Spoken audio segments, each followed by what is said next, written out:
Kaushik, I'm able to download and record this, see this screen. Okay. I'll just send you this file. Okay.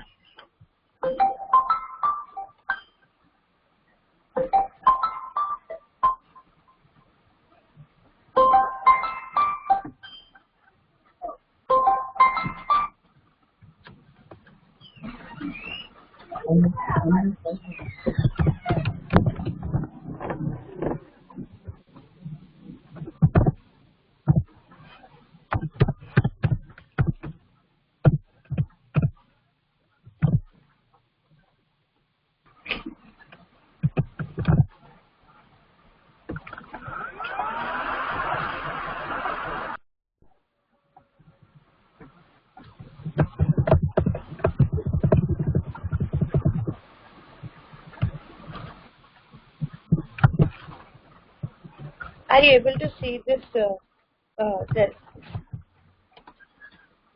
board? No, still not.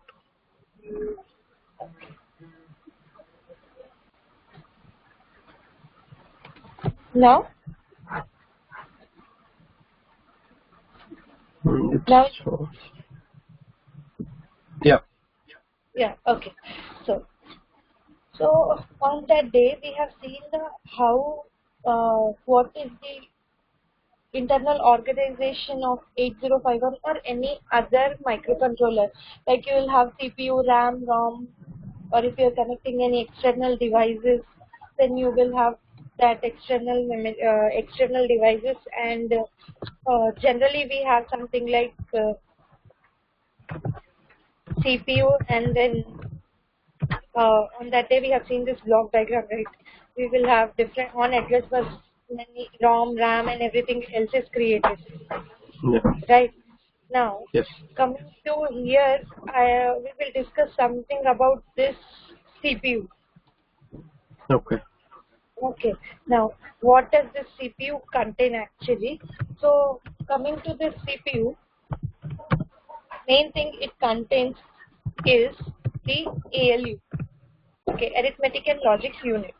Now, what does this do? Arithmetic and logic do unit and register as well as program counter. It comprises of these three things. Okay. Now, coming to these registers, what are those registers? Now, when you say this,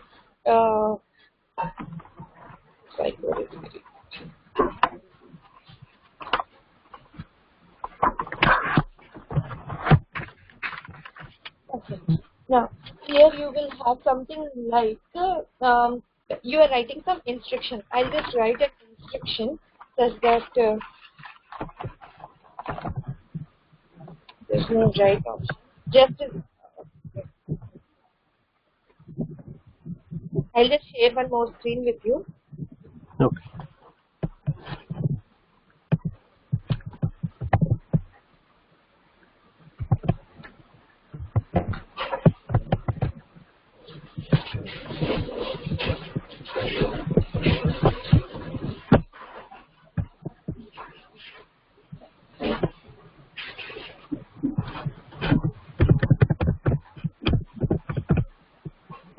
Okay. Now, if you see this,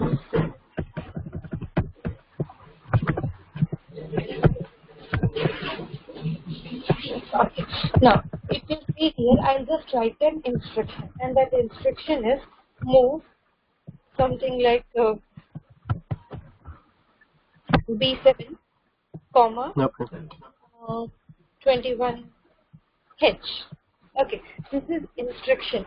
Now, when you are writing programs for microcontroller, we will discuss here two things. One is you can write in assembly language, or you can write in your C program. That is, which is nothing but embedded. Embedded C, we will come to it later.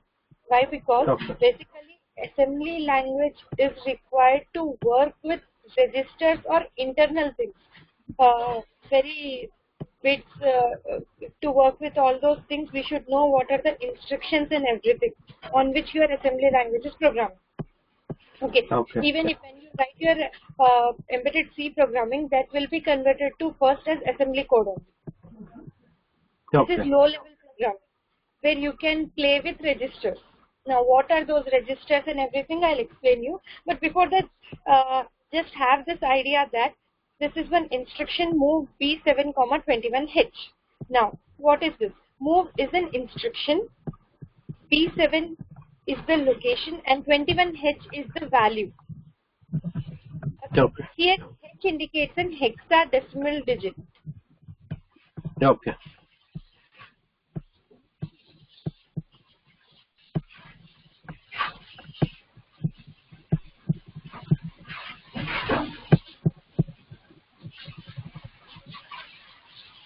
Hello.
Kaushik, is it audible? Yeah. No, it's fine. Okay.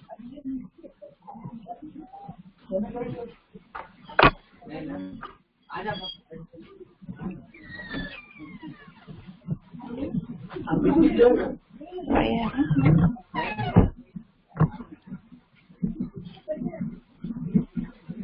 Actually, I'm not able to share this. Okay.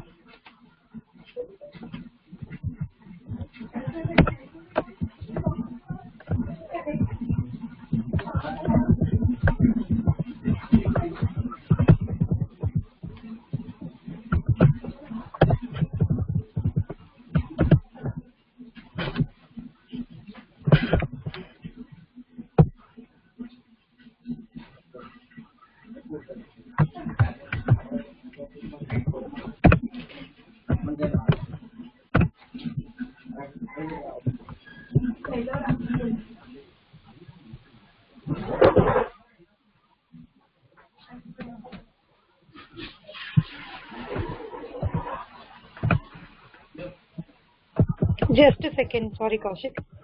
No, okay.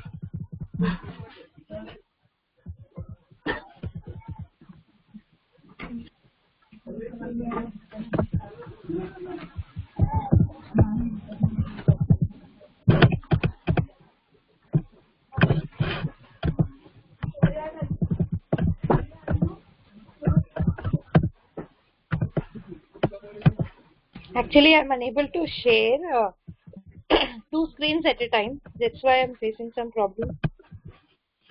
Okay. Either I'm able to share notepad or drawing thing. Okay.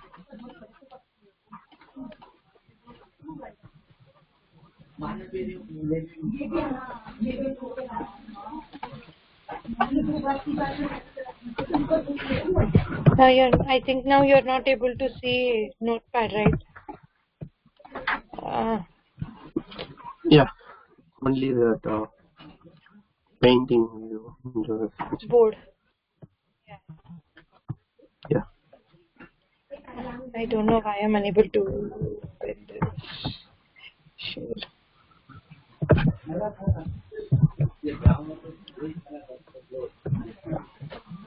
I'll just stop and start sharing again. Okay.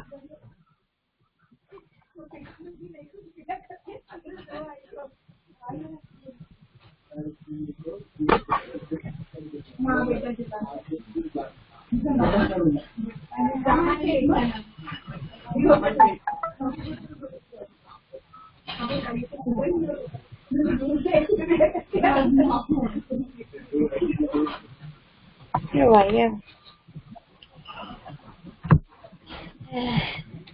Okay. Let it be.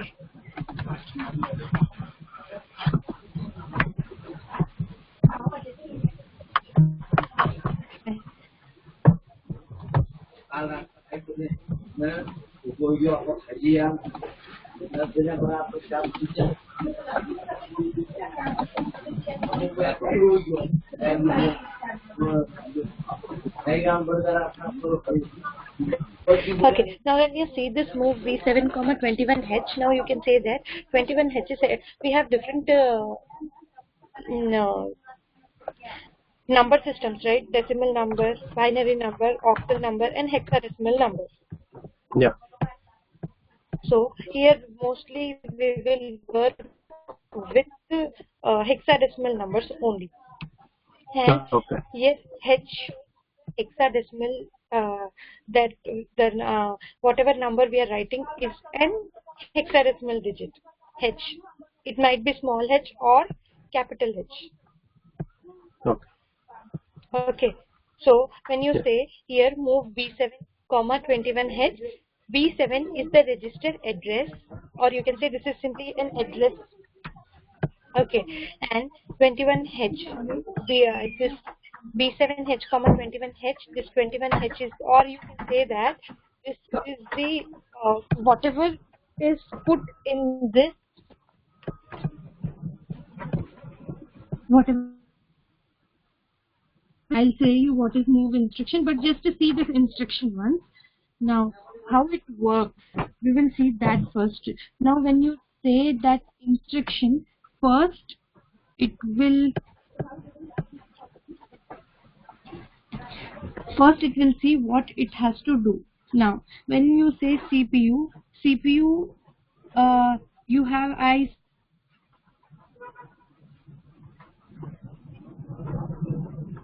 buses. One is address bus and the other is data bus, right?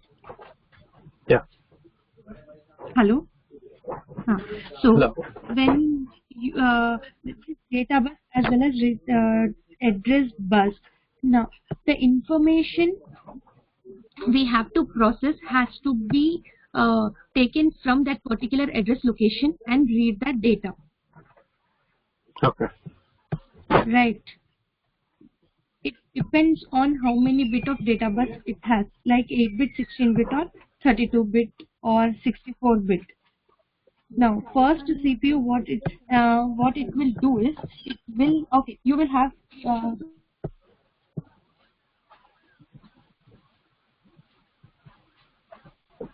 has to be executed.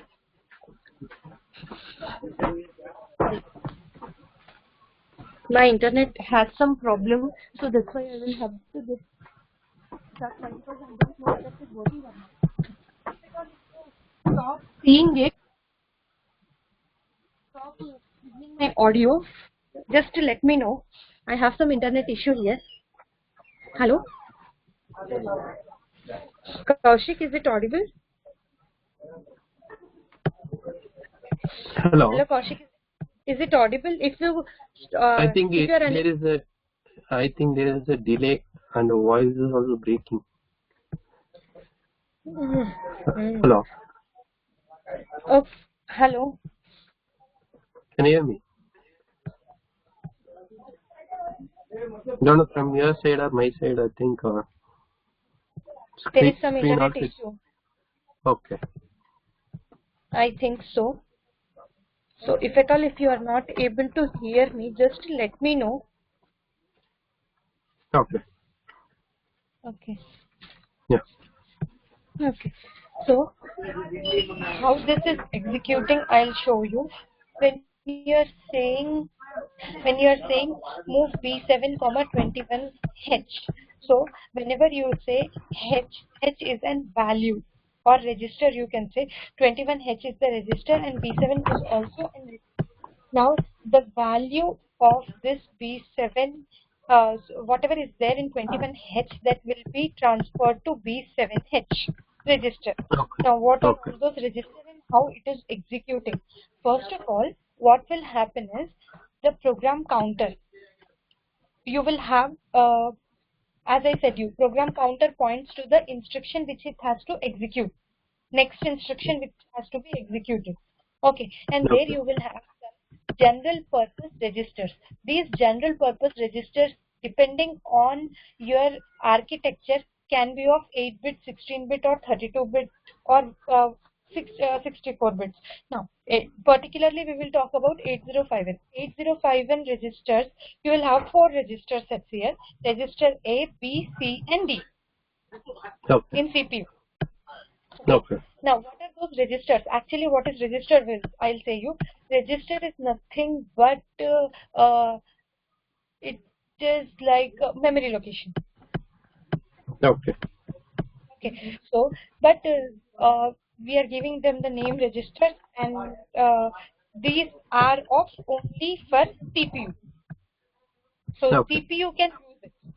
So here you have register. Now register, and then you have program counter. As I said, ALU, it performs all the arithmetic and logical instructions. Okay. Okay. Now, when we say this move B7,21H, what happens? Now, first of all, what will happen is the program counter comes into picture, and it will point to the instruction or address line instruction which has to be executed. Okay. So here this move instruction will have an address. Suppose I say that the address of this is 1400. Okay.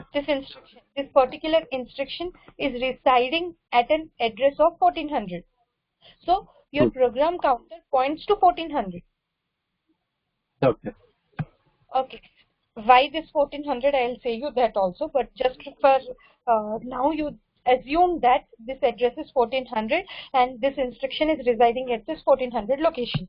Now when it says that, next what it will do is it will find out what this instruction contains, which is nothing but you can say instruction decoder. Okay. Okay. Now what the value of program counter can be?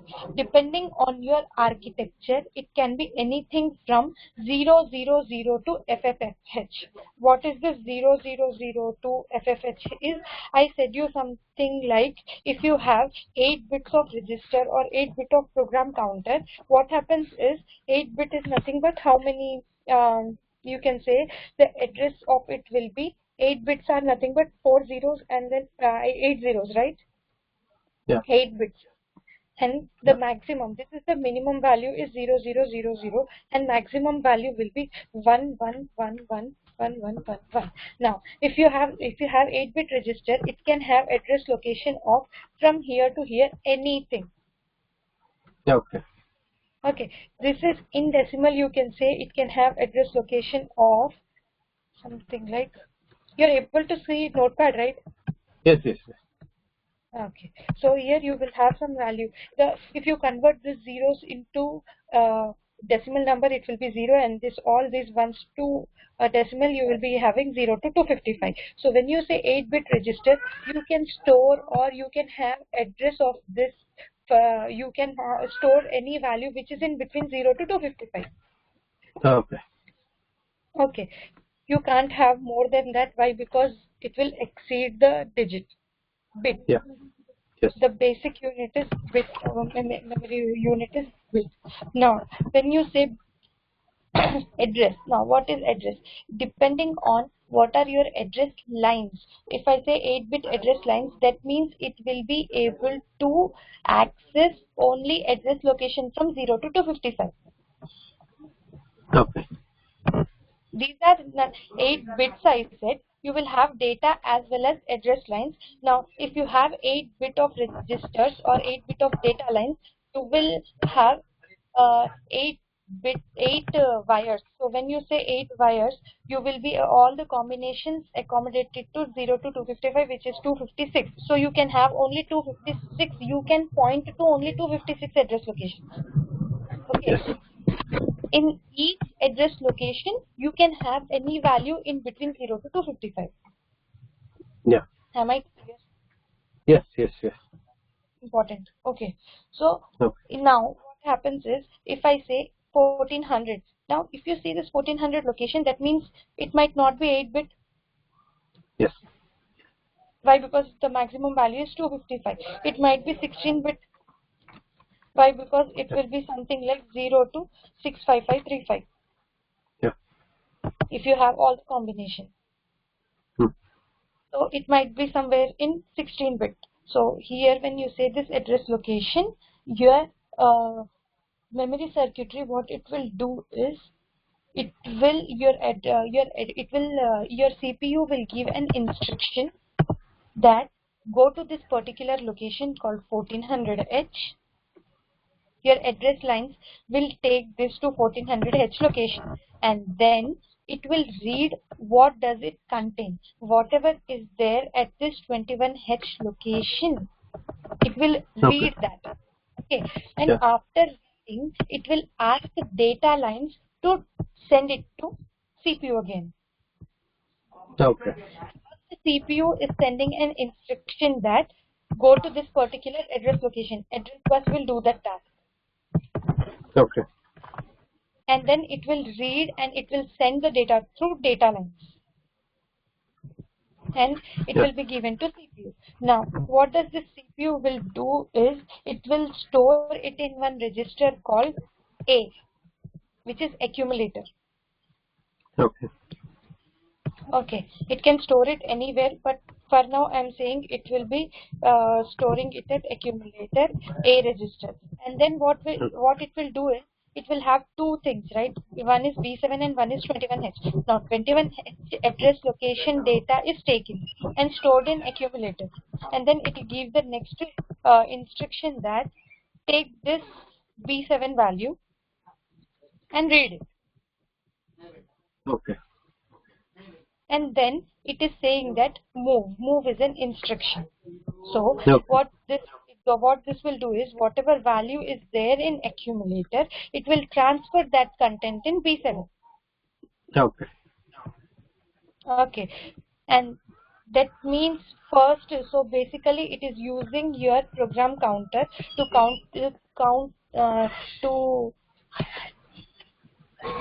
basically it is using your program counter to find out the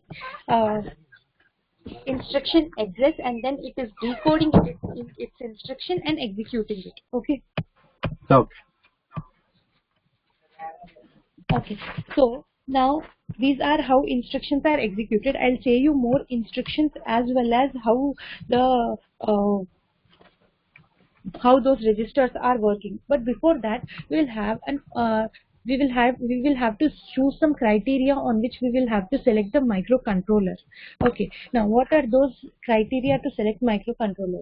Microcontroller has to be selected. I said you various hundreds of microcontrollers are available in market. Okay, so we will have to select some particular microcontroller, but how to select that? It depends on our application. Okay.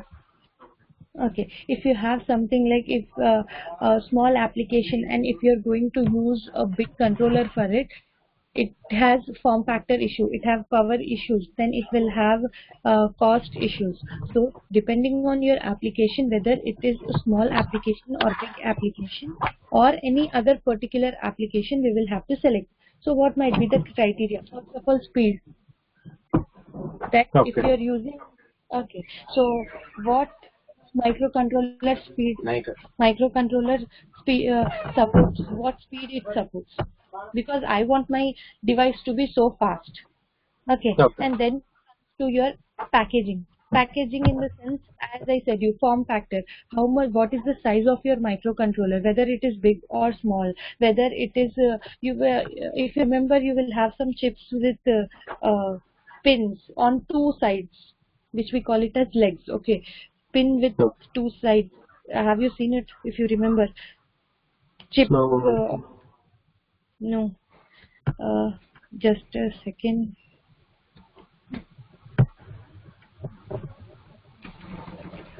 Okay, so I'll show you that.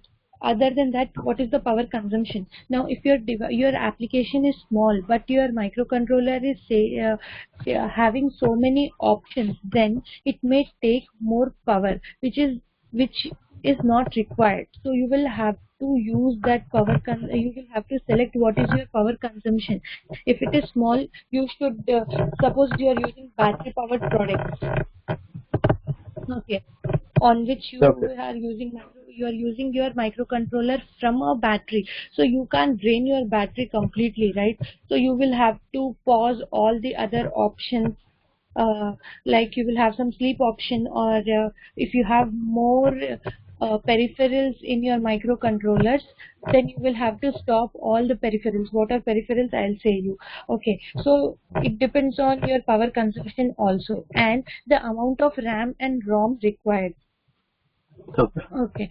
If if you know in general also, if we are using laptop or system, we will see first what is the RAM and what is ROM in it.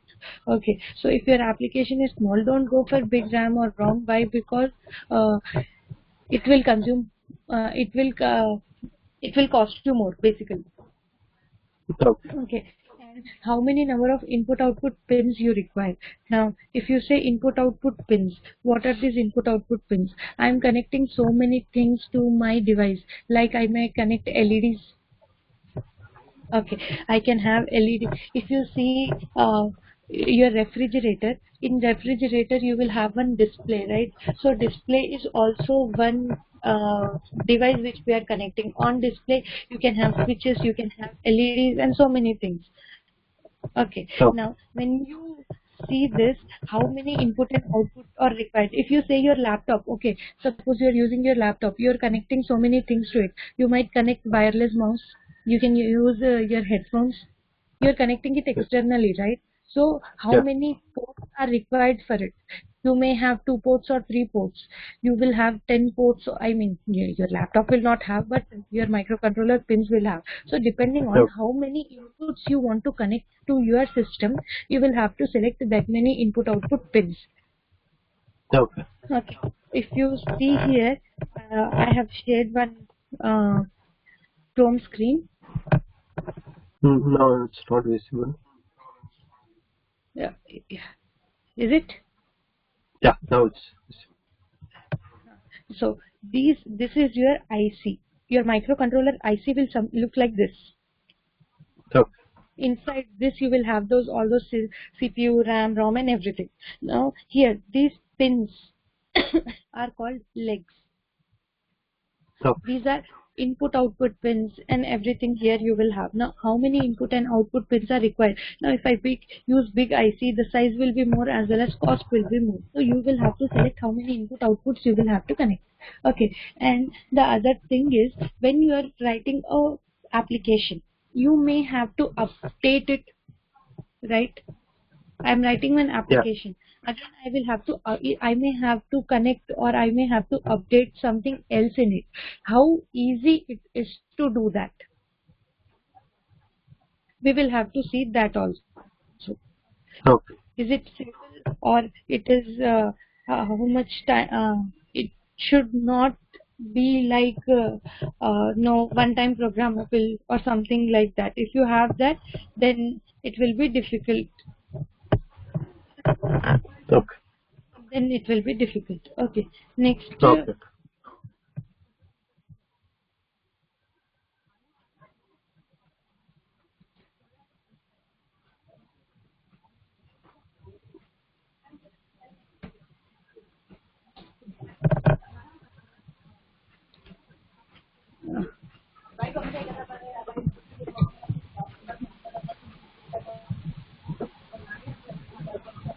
Why am I able to?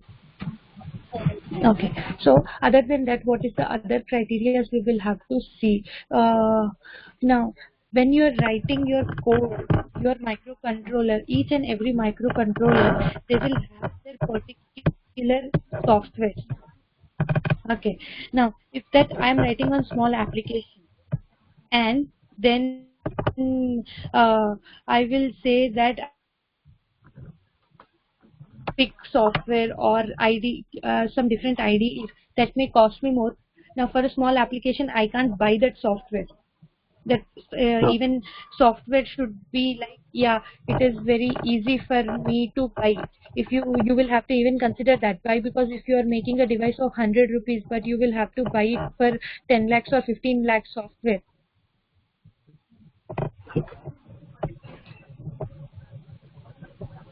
Okay, so you will have to see that what is the IDE which you are using.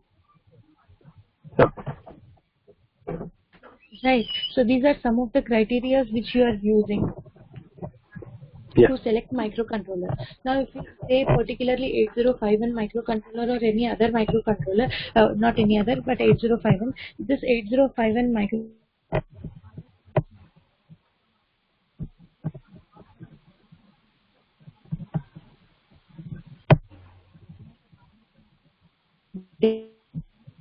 system wrong input outputs, everything is on one single chip, and that's why you are calling it as system on chip. Okay, and that was at that time it was an 8-bit processor. Okay. And it even it so at that time only Intel was using it. Intel was manufacturing it. But then what happened at that time, it gave any rights to make it. It didn't share its designs to manufacture it to any other manufacturer, but later on it gives rights to other other companies to manufacture 8051, but with one condition, that the basic architecture of 8051 should not be changed. Okay.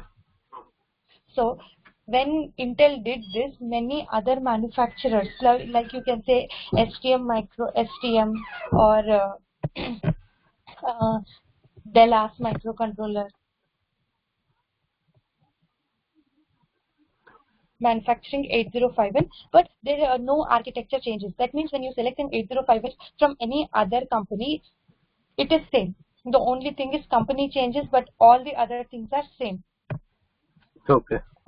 So 8051, when you say 8051, 8051 is not one only and only one microcontroller. It is a family of microcontrollers, but it comes under 8051 family. Okay, 8051, 8052, 8031, 8751, 80, like you have so many microcontrollers, and that comes in, even when you say 8031 or 8052, it comes under 8051 family only. So you have hundreds of microcontrollers in 8051 also. Now how it will vary? Now suppose you have, what will be the difference? You can say that why we have so many things. When you say this, if we say 8051, 8051 or 8052, 8053, what will be the 8031, what will be the changes it will have? When you say ROM, okay, ROM may vary from microcontroller to microcontroller. If 8051 have 4 kilobytes of memory, 8052 may have 8 kilobytes of memory. RAM may change, timers may change, input output pins may change. All these things, whatever you have, it may change from microcontroller to microcontroller. Now if 8051 does have something like 20 input pins, okay, input output pins. Okay. And if you have in 8051 here where you have 20 input outputs, and here you have something like 56 input output, then whatever program you are writing for 8052 can not be run on 8051. Okay, but 8051 program can be run on 8052. Yeah. Yes. Because basic architecture is same. You are adding some extra features to it, but you are not deleting whatever you have. Okay. Okay. Then you will have some packages like this. But one thing I have showed you is this this pin, right? Here the pins. This is called your dual inline packing. Okay. You are able to see Chrome. Yes. Yes. Yes. So here you have pins on both the sides. That's why you are here. You can see that mounting type is DIP. DIP is dual inline package because you have pins on both the sides. If you have on 4 sides, you will call it as quad pack pin type. You have because you have on the 4 sides. So you 4 sides. You will have so many types of all these pins and packaging, which we will see it later. Okay. Now here we will come to registers. Now we have seen registers, how it will be. Something like registers are just memory locations, as I said you. I think now I got my internet back and we will not have delay now. See.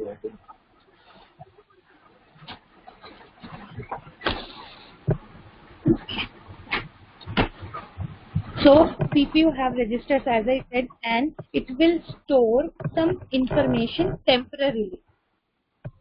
Okay, and how it will be? The register will be something like this. Actually,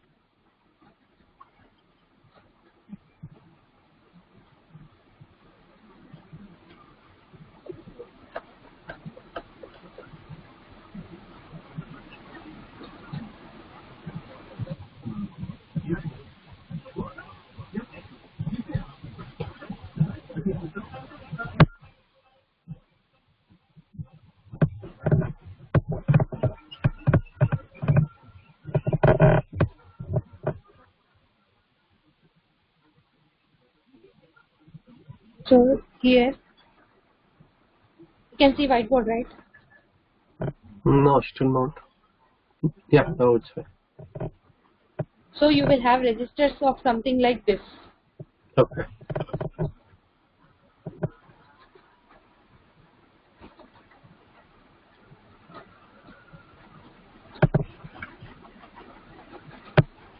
Okay, so these are 8 bits memory location, and this you call it as D0 bit,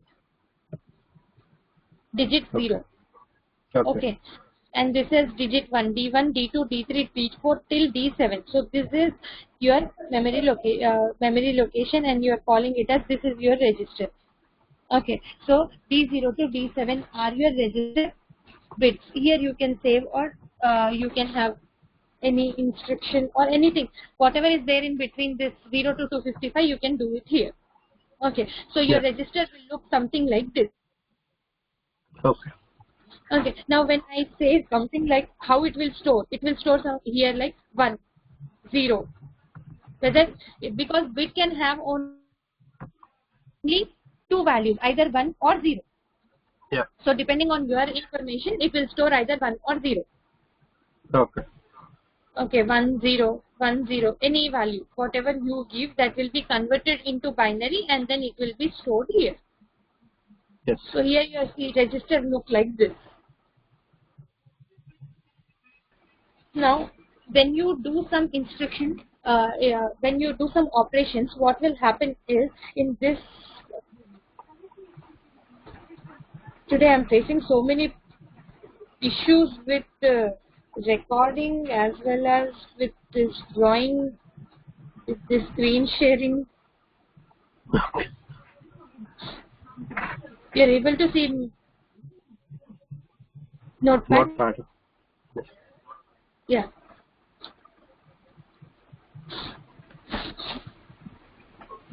Your instruction something looks like, as I said, you move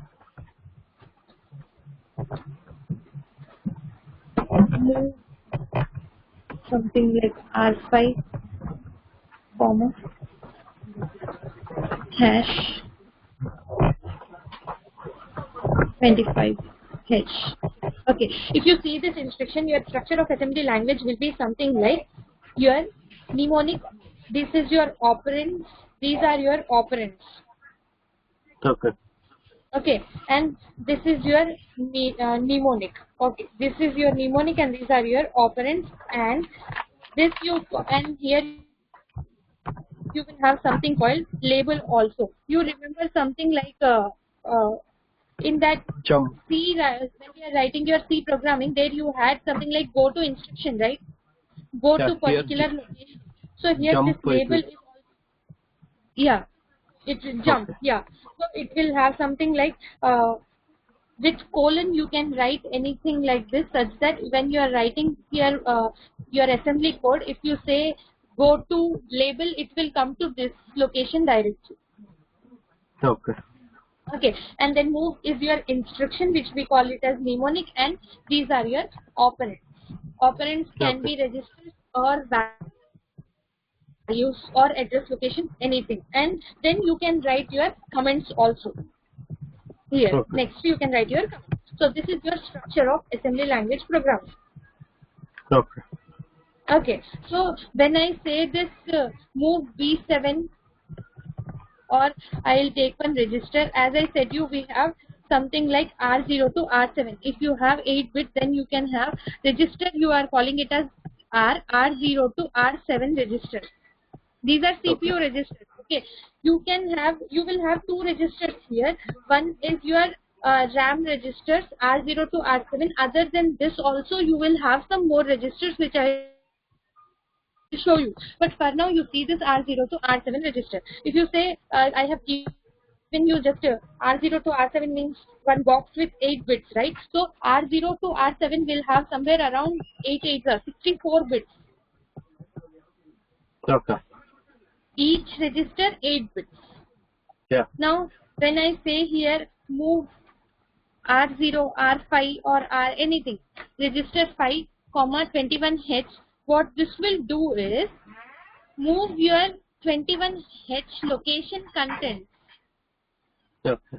into R5 register. Yeah. That means content is nothing but data. Your data will be copied from 21H to R5 and move is the register to move the data from this particular location to this location. Okay. Okay, and when you write it with hash, it indicates value and not at this location. Okay. So when you write it with hash, it says that move the value of 21 to R5 register. Okay. Then R5 will contain 21. Okay. Okay, so in this way your instructions or assembly language instructions execute. Now, when you write your program, what will happen? After writing your program, you will have some steps to be executed. What are those steps? So first is you are nothing but your editor. You are writing your program in editor. Okay. Okay. After writing your program in editor, then it will be converted to your assembly language. Okay. Why? Because your machine understands only assembly language, so it will be converted to assembly language program. Then you will have something like one file called. When you do that, when you compile, like after compiling your C program, we are getting one file, output file, right? So once after executing or after converting into assembler programming, what will happen is it will create two output files. One is your object file and the other is your .lst file. Okay. So object file, we will use it in next step. Okay. Okay. So what does this object file contain? Object file contains your C programming which is converted into assembly programming. Okay. Okay. So and what does this list contain? List is useful for a programmer to find out, as I said your instruction will be something like this, right? So when you are converting it to assembly language programming, in this particular way, your object file will be created and your list file is created. When you have some errors or when you want to debug it, you will have your C programming object, your C programming will be converted to your assembly, and all the address and registers, everything you can find in this list file. Okay. Okay, so if you have any error at particular registers, then you can find it in this list. Okay. Okay, so after executing this particular step, next you will have something like linker options. When you are writing some different files and you want to link all the object files, you will be using your linker. Okay. Okay, and when you are writing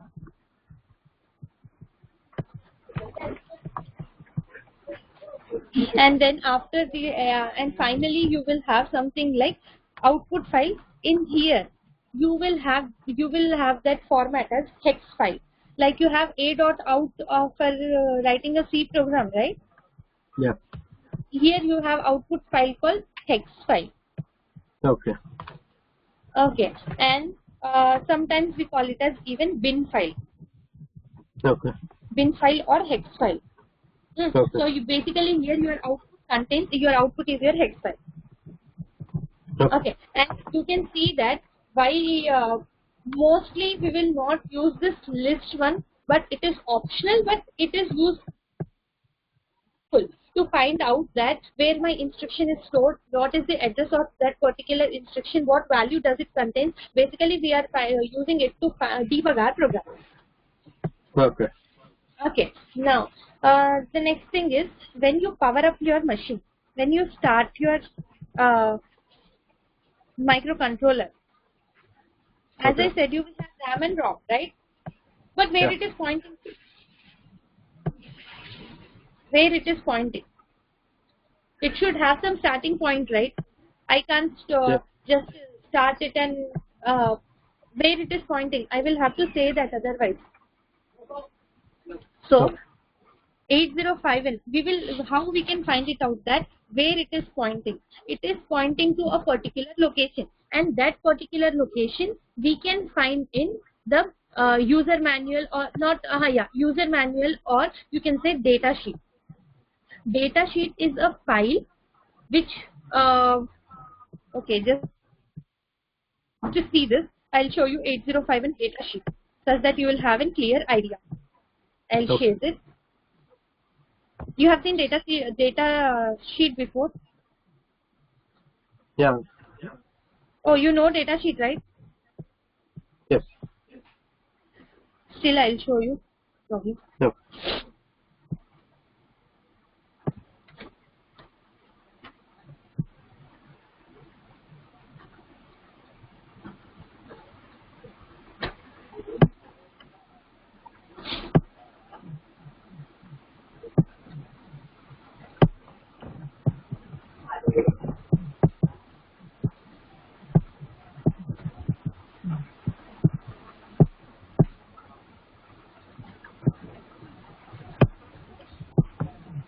Okay, this is your data sheet.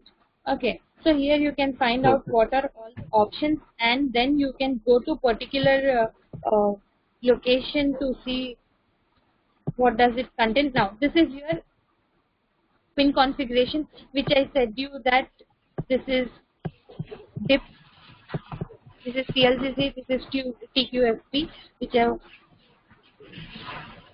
now see this. Now if you see this, you can have different packaging, but all the features will be same. Okay. Okay. So here only it will be given, and this is your architecture or block diagram, you can say. In this particular file, it will show you that where exactly this on power up, where exactly it is executing. Okay, so generally per power up, after powering up, 8051 will point to 0 location. Okay, it will point to, but not all microcontrollers point to 0. We will have to find it out after seeing data sheet only. Okay. So your 80 round will point to 00. Everything will point to all zeros. Okay. Okay. So when you start executing this instruction, as I said you, it will just have something like it will give you particular address location. It's not necessary that it will give you consecutive address locations only. You can have any value, like when we see C program, the address locations are different, right? Yeah. When you store a variable int, or you write something like int A may have different memory locations. Here also you can have different memory locations, but at starting it will point to 0. Okay. Okay.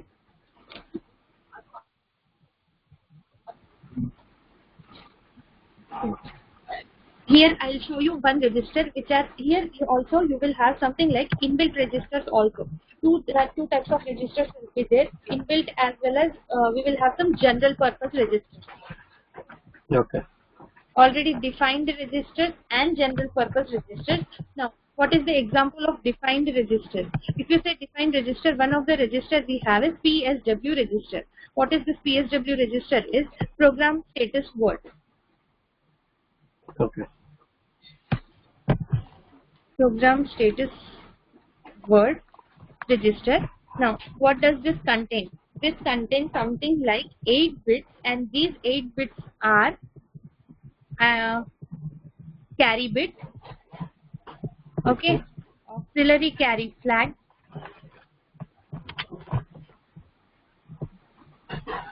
you have something like one extra bit is defined, which you can define it on. Okay, I'll just give you one thing: RS1, RS2, RS0, and then you have nothing, and then you have parity. Okay, See, these are the 8 bits. Okay, I'm not drawing any box, but you can see these are the 8 bits which we have in PSW register. Okay. Okay, so your defined register looks like this. Now, what are these bits? So, when you do arithmetic and logical operations, you may get carry. Yeah. Okay, when you are adding two numbers, you can get a carry. When you are getting a carry, your registers are 8 bits only. Yeah. Okay, so if you get a carry, this particular bit will become 1. Okay. Indicating that you got a carry in your program, in your instruction execution. Okay. So if you get this, then in next instruction it will take care of this particular carry flag. Okay. Okay. So while executing, first when you generate a carry, this bit will become 1, and after executing that particular instruction, after using it again, it will become 0. Okay. 0 means no carry. Oh, And 1 yeah. carry, you got a carry. Same thing you will have is auxiliary carry flag. Auxiliary carry flag is see, you will have I have shown you D0 to D7, right? Bits. Yeah. Whenever you get a carry from D3 to D4 bits, you call it as auxiliary carry. Okay. Okay, while writing program, I'll say you, but for now you just remember that. Why? Because here you are writing something like 34, right? This 3 is something like, how you will write this 3 is 0, 0, 1, 1. Okay? Okay. And 4 you will be writing it 1, 0, 0, 0. This is 34. Okay. 34 in binary. 0, 0, 1, 1. Okay. Here you can say this like 8421. 8421, 8421 format. So when you write 1, 1, this becomes 2 plus 1, 3. 4 is, sorry, 0, 1. Here you have this 0, 1. Not 1. 0, 1. So this becomes 34. 8421 format. Okay. Okay. So from here, from this particular bit, if you get a carry from here to here, you call it as auxiliary carry. Okay. Okay, so whenever you generate this particular thing, then you call it as auxiliary carry. Now, here this is F0. What is F0 is, here they have given one general purpose bit. If you want to define your own particular bit, you can define here. Okay. Whatever is there, you can use it. But if you want to use something which is not defined, you can write it here. You can use this bit for flag, or flag is nothing but an indicator. Okay. Okay. Flag is an indicator. So if you want to have some indicator, like if I get something like 0, please indicate. You can define it here. Okay. Okay. These 2 bits I'll say you RS1, RS0, but before that I'll just finish this next one. This is overflow. What is overflow flag? When you are adding something, some number, okay, and I get more than that. My registers are of 8 bits, so maximum value is 255. But if I get something like 400 or 466, what happens? There is nothing. I get an overflow because my register cannot accommodate that particular value. So overflow flag will be generated stating that your register cannot accommodate that. Okay. And other than that, if you are adding something like 256 plus, or I mean any number after adding, if you get is greater than 255, Okay. you get an overflow flag. Okay. Because you are getting a carry and you are forwarding it to some other particular bit, other register. Okay. So overflow you will get, and the last one is parity flag. Parity indicates how many number of 1 bits you have. If you see here you have something like 3, right? 3 ones are there in this particular 8 bits. So this is an odd parity. Okay. If you have 2 digits, it call it as even parity. Simple. Okay. So this parity, where it is used, generally we are using it for serial communication when you are transferring your information from one system to another system. When I am transferring it to you, I am sending this 34 to you. So I'll say it with one indication that I will just make this parity as 1. By parity as 1, saying that I am sending an information with odd parity. Okay. After you receive, just to check the parity whether it is odd or even. If you're getting an odd parity, I will have a confirmation that okay, I have sent correct data. If you get even parity, my data got corrupted. Yeah. Okay. Now coming to this RS0 and RS1. What are these things? So here you will have something called register bank. Okay. So here you have 4 register banks called register 0, R0 bank, R1 bank, then you have R2 bank and R3 bank. Each bank, what is this bank? Group of registers, you call it as bank.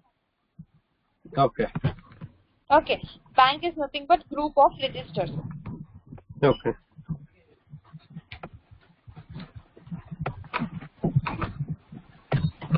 of registers. Now, group of register in the sense that means how I should have a particular number of registers or in each bank. Right. So here R0 register 0 contains 8 registers. R1 contain 8 registers. R2, R3. That means how many registers I have is 4, 8, 32. Right. So 32 registers I have. Now I have this 4 registers, and at a time only one register will be working. I said you something like in CPU you have registers, right? In CPU I have some working registers. These are called R0 to R3 are called working registers, and each register bank contains 8 registers, and at a time only one bank is operable.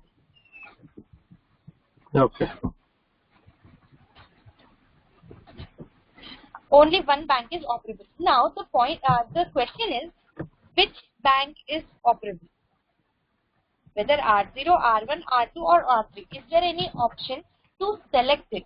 Whether I want to go with particular bank. How to select that? So that can be done using this particular bits called RS1 and RS0.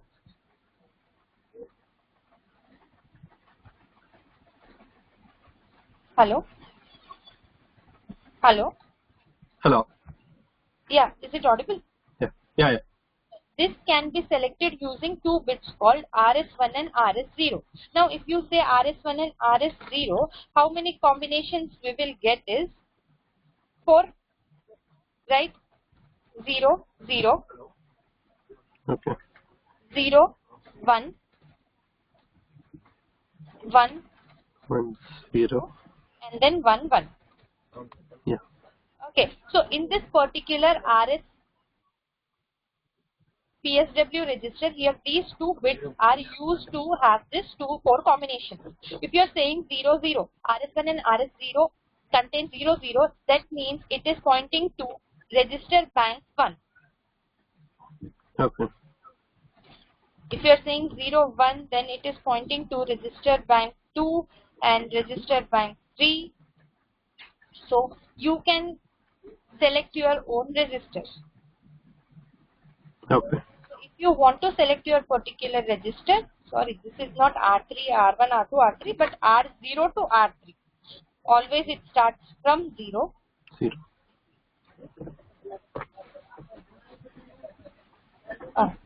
Okay, so you can select your, by default it will point to R0. But if you want to select any other working register bank, you can select it. Now, here only you can see this, that why it is only you can use only one. I said you that only one bank is operable at a time. I can't use 2 register banks simultaneously. Why? Why? Because you can see that here you cannot have 0, 0 and 0, 1 at a time. Yeah. In this I can have only one combination. I can't have multiple combinations, and that's the reason you can say that your only one register bank is operable at a time. Okay. Okay, so these like this you have so many registers which are user predefined. Okay. Now we will see what is the structure of this register bank. Okay, so this is your I'll just show you your here only you can see in data sheet. If you see, or are you able?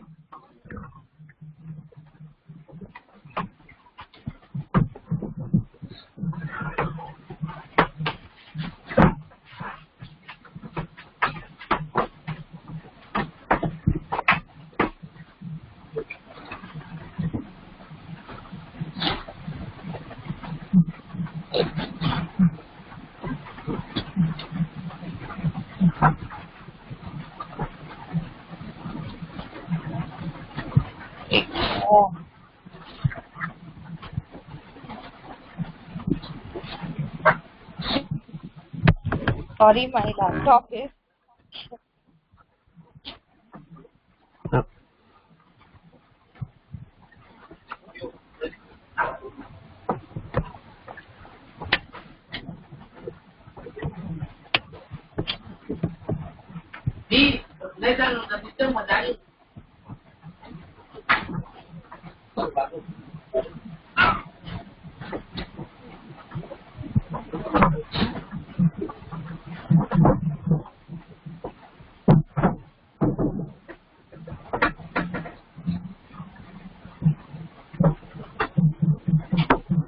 Can you see this? Yeah.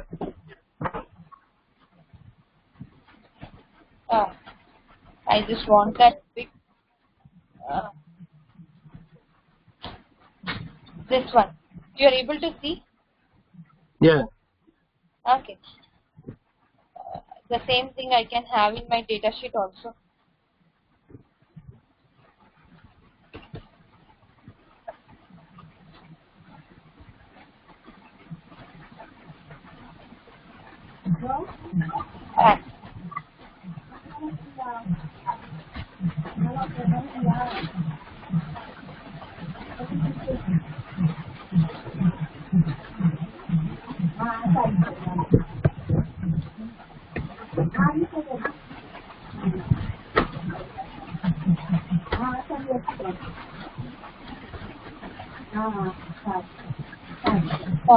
When I say I have a RAM of 128 bytes.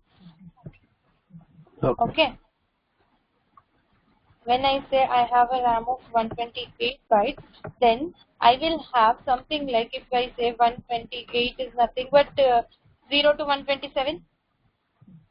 Yeah. Right. So here this particular register you will call it as 0th register, and here you will have something like 127. Yes. Okay, and if you convert it into decimal, here you call it as 00H to 7FH.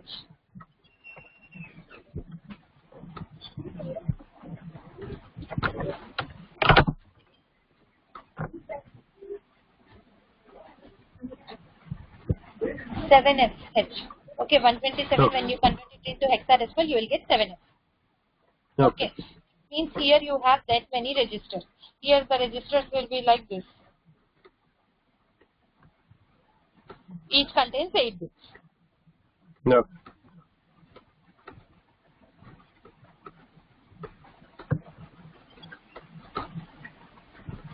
Here you have those 4 banks.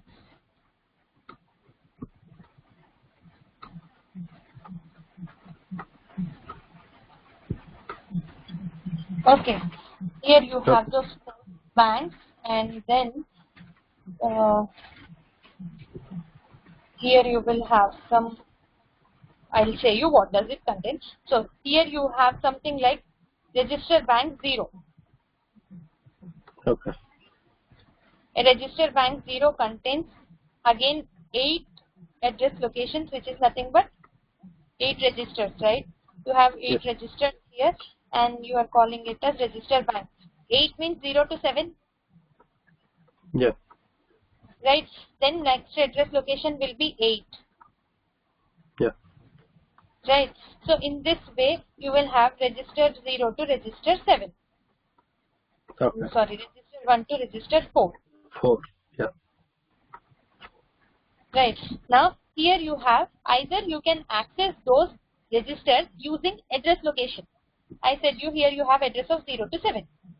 So that means I am storing the data in third register, means here is my register. Yeah. Okay, I can say that, okay, I am storing my data at 03 location. If you say 03, that means this particular register will be accessed. Other than that, already names are defined for this register.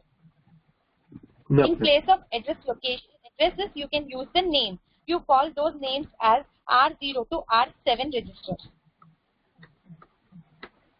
Okay. Okay, so when you say third register, it means R2. So R2 is same like address location 03H. Okay. Okay, so either you call it 03 address location or you call it as R2. Yeah. It's same. Okay, but after R7, you don't have R8 for register 1. Okay. You have all R0 to R7 only. So that means all the register names you call it as R0 to R7 of bank 0, R0 to R7 register of register bank 1, R0 to R7 register of bank 2 and 3. Yeah. So when you say only R3, it doesn't indicate which register bank. By default, whatever bank is there, it will say that particular R3 register data.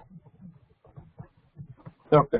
If I want to select which R3, I have to say which R3 register, then I will have to access PSW register. And then say that in PSW, first select this RS, first select the register bank and then say register, R3 register. Okay. Okay, so these are your register bank. Now, when you see here, you have something like this much memory location is free. Okay, what is this? What is this? Now, if you say address location, you just see this. This is 0 to this is 7, right? Yeah. This is 8 to this is F, 0FH. Yes. Next location will start with 17 to 1. 17 to 10, not 7, 10 to 17. Yeah. These are addresses, okay? Yeah. 1H to 8 to 1F. 1F. These are all 8. You add 8 to it and you'll get this. Okay. Okay, and next here is 20. Now 20 to 2F, which means 16 bytes. Yeah. Right? Here you call this as bit addressable memory. Okay. Okay, that means what? Here these are not 8-bit registers. Here only single bits can be accessed. Okay. Bit addressable memory. Only single bit. Sometimes you will have something like switch, right? A switch will have only two conditions, either on and off. Yeah. Okay, that means only values we need are 0 and 1. We don't need any other value, 3, 4, 15, 20, 25, anything is not needed. So, when you want only 0 and 1, why to go for 8-bit register? Yes. Because by using 8-bit register, you are wasting your resources. Yeah. Right. So, but that too have some limitations when you have to use and when you should not. So here you can select this bit addressable memory and either just to say that I am using this bit addressable memory, whatever, if you give the address location between 20 to 20F, that will be considered as bit addressable memory. Okay. So you can just select this and give 1 and 0. It will allocate only one bit of memory. Okay. Okay, this particular location, if I am accessing, either this can be 0 or 1, and I am not using all 8 bits. This is called bit addressable memory. Next you have is scratch pad. Now what is the scratch pad? The rest of the memory is from 30 to 7H. Yeah. Or okay, and which is something like 80 bytes of memory. 1 byte is 8 bits, so you have 80 bytes of memory. This is called general purpose registers. Okay. Okay, like we have written one instruction, move 3F, 15H. So this 3F is in this particular location. Yeah. Okay. This is register bank. Okay. This is register bank, which is only we can access only one at a time, and this is general purpose. These are general purpose registers which we can have and store any values in any location from 30 to 7H. Okay. Okay. And what is default register bank then?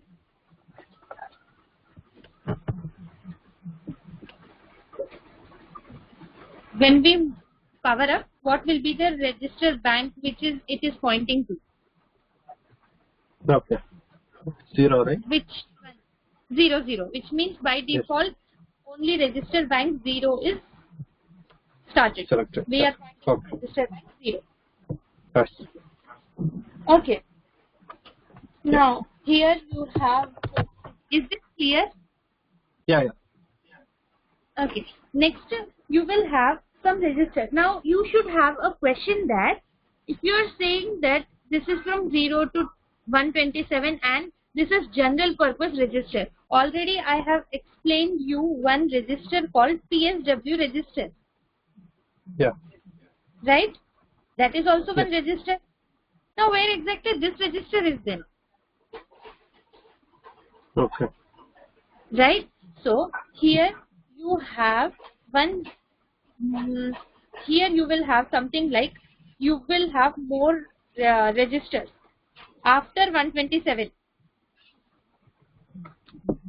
I'm drawing it here. After 127, you will have some more registers which are predefined registers, which will start from after 7FH. You will have 80H, so it will start from 80H to FFH. Okay. Here, these are all 8-bit registers.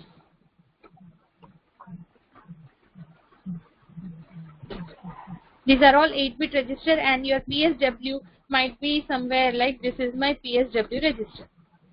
Okay. Like this, you will have some more predefined register we will see. Okay.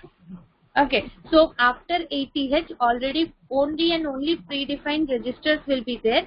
But one thing is 80H to FFH is 128 bytes. Sorry, 128 bytes, right? Because 128 bytes, this difference, 80H to FFH. Okay, all these are not full. That means I don't have 80 registers in it. Okay. Some bytes are free. Okay. Okay, but we can't use it. Okay. We can use only this 0 to 127. Okay. Okay, is there any doubt in this? These are from 8H to FF, right? Why can't we use the remaining spaces?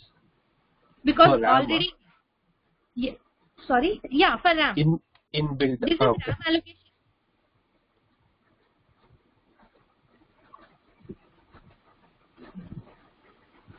This is okay. Sometimes it depends on your architecture whether it is allowing it to use the rest of the free memory or not. In some microcontroller, it doesn't allow you. Now suppose from ATH to FFH you have 20 registers. Okay. Okay, 20 predefined registers. That means only 20 bytes of memory is used in this 127 or 128 bytes, right? So it depends on your microcontroller architecture whether it is allowing you to use the rest of the free memory or not. Okay. If your microcontroller allows, you can use. If your microcontroller doesn't allow, then this is something like a reserved memory. Okay. Okay, that has to be that access has to be given by your microcontroller manufacturer. That we will have to see in datasheet. Okay. Fine. This 0 to 127 is completely used, but here this 128 bytes has to be defined by your microcontroller manufacturer. Okay. Is your doubt clear? Yeah. Okay. Now I'll show you some examples of how it is executed. Okay, so that you'll have some idea of programming also, as well as how these registers are working. Okay. Now I'll just go to Notepad again.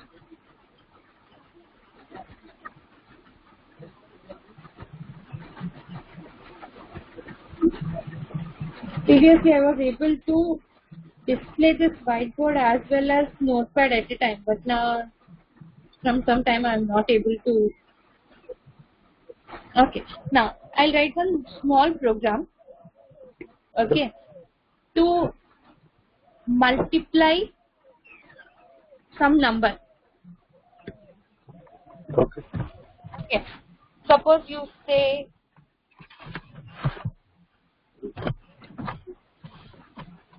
you say 10 into 10, 100, right? Yes. I want to write a program for 10 into 10, 100. I know my inputs and I know my output. But how to write this in your assembly language program? Okay. Okay, so you can use two methods. One is instruction. Not instruction. Instruction we are going to write. Two methods are there. One is one operation called multiplication. One instruction is there called multiplication. And the other one is repeated addition. If I add 10 times, I'll get 100. Yeah. Right? So we will go with second method. I will add this 10 times. Okay. Okay. So how to do that? Now, if you convert, can you use your calculator to convert this 100? Because 10 is 10, fine. 8 plus 2 is 10. So your 10 is nothing but 1001. Okay. You're comfortable with this conversion, 8421? Just add the number which you want under it. Like if you say 8421, if you want to have 10, that simply add 8. In place of 8, you write 1, 0. Okay. 10 is nothing but 2 is 1, 0. 1010. Okay. Under 8, you have 1, and in place of 2, you add 1. So it becomes 8 plus 2 is 10. Yeah. When you say 10, this converts to 1010. Okay. If you have something like, so what will be the maximum value you have here is 8 plus 4 plus 2 plus 1, which is equal to 15. 15, which means you will have 16. something like 16 bits, which is from 0000 to 1111. 1. Yeah. Right? So 0 to 15, you can have any number, like 7 is nothing but 0111. This is 0. So you are comfortable with this, right? So when we say 100 has to be like, you will have to convert this 100 into binary again. Okay. Okay. Now you see this.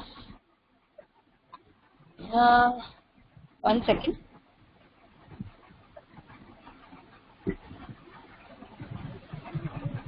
Hundred in. If you convert this 100, then you will get something like in hexadecimal you will have 64. Okay. Okay. You will have to just what 2 powers, in 2 powers you will have to write. Okay. 2 power 0, 2 power 1, 2 power 2. You remember that LCM like thing? Like reminders? Sorry? Reminders. Yeah, reminders. You will have to add all those reminders. Okay. And then Yeah. that will have to, you will be writing like 2 power 0 plus 2 power 1 plus 2 power in place of 2 power 0. If you have 0, 0 into 2 power 1, 1 into 2 power 3. If you remember that. So we will have to convert it that way. So 100 in hexadecimal is 64. Okay.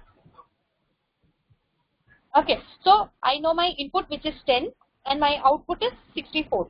So 10 is nothing but 1010 and my 64 is nothing but 011, 0110 and 0100. Okay. Yeah. 64 equivalent of hexadecimal digits. Now I will write program. So here you have some registers called A register and B register. Like you have that R0 to R7, we will have some predefined registers which are there in that next to 180 to predefined registers. I said you right, 80 have to 777 FFH. Yeah. Predefined register. There you have two registers called A register and B register. A register is accumulator, which we are using in almost all the operations. Like when you do any arithmetic and logical operations, your accumulator will come in picture. Operations will be done on accumulator. Okay. Okay. And B register is used when you are doing something like multiplication and division operation. Okay. Okay. So here I'll use something like this. Now I will first of all, I don't know what is there in my accumulator. Garbage value, I may have garbage value. So I'll just contain. Okay. Before that, I'll show you one simple program how to move data into register. So I will write something like move R7, comma 12H, which means I'm moving this 12H particular location data, 12H register data into R7 register. Okay.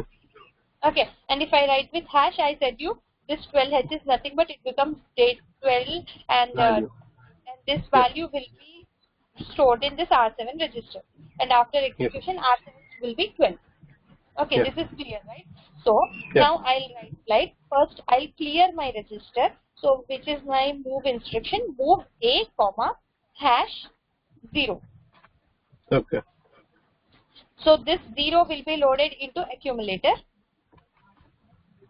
Okay. Now I will do something like I have to do repeated addition. That means like if you use C programming, either you will be using for loop or while loop to add this 10 times. Yeah. Right. But here I don't have this for loop or while loop, so I'll use something else. Now what I'll do? First I'll take one register and I'll load that value. So I'm taking one register called R4.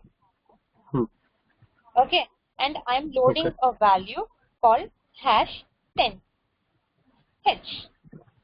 Okay. Okay.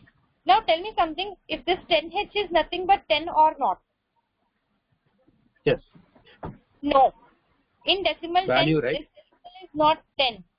If I want to have like 10 into 10, which is 100, 10 is nothing but 0A. Okay. Your hexadecimal starts with 0 to 9 and A to F. Yeah. So 10 in decimal is A in H. A in hexadecimal. Okay. So I load this particular 10 in R4 register. Now this R4 register, depending on your PSW value bits, this R4 register might be of any bank, but by default it will be R4 register of R0 register bank. Okay. Okay. Okay. Next, what? I am loading this 10 value in R4 register, and now I will have to add this. So as I said you, to do add operation, definitely accumulator must be present. Yes. Okay. So this is an instruction. There is an instruction called add.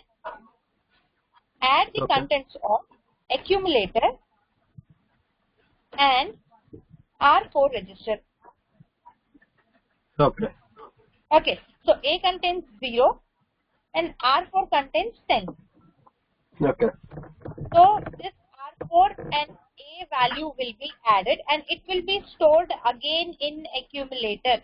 The output of addition, subtraction or any logical operations again will be performed on accumulator, and then again the address will be stored, data output will be stored in accumulator only. Okay.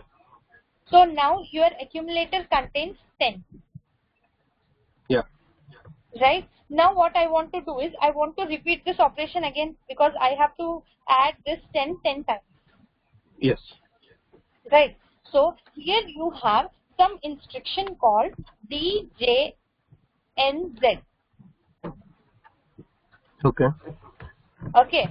So this DJNZ is jump if not 0. Okay. Okay. So here, when you say this jump if not 0, what register? When you write your for loop, how we will be writing this for loop? For I equal to 0. Yeah. We will be writing something like for I equal to 0, I less than 10, I plus plus. Right? Yes. So here also I have to do something like this.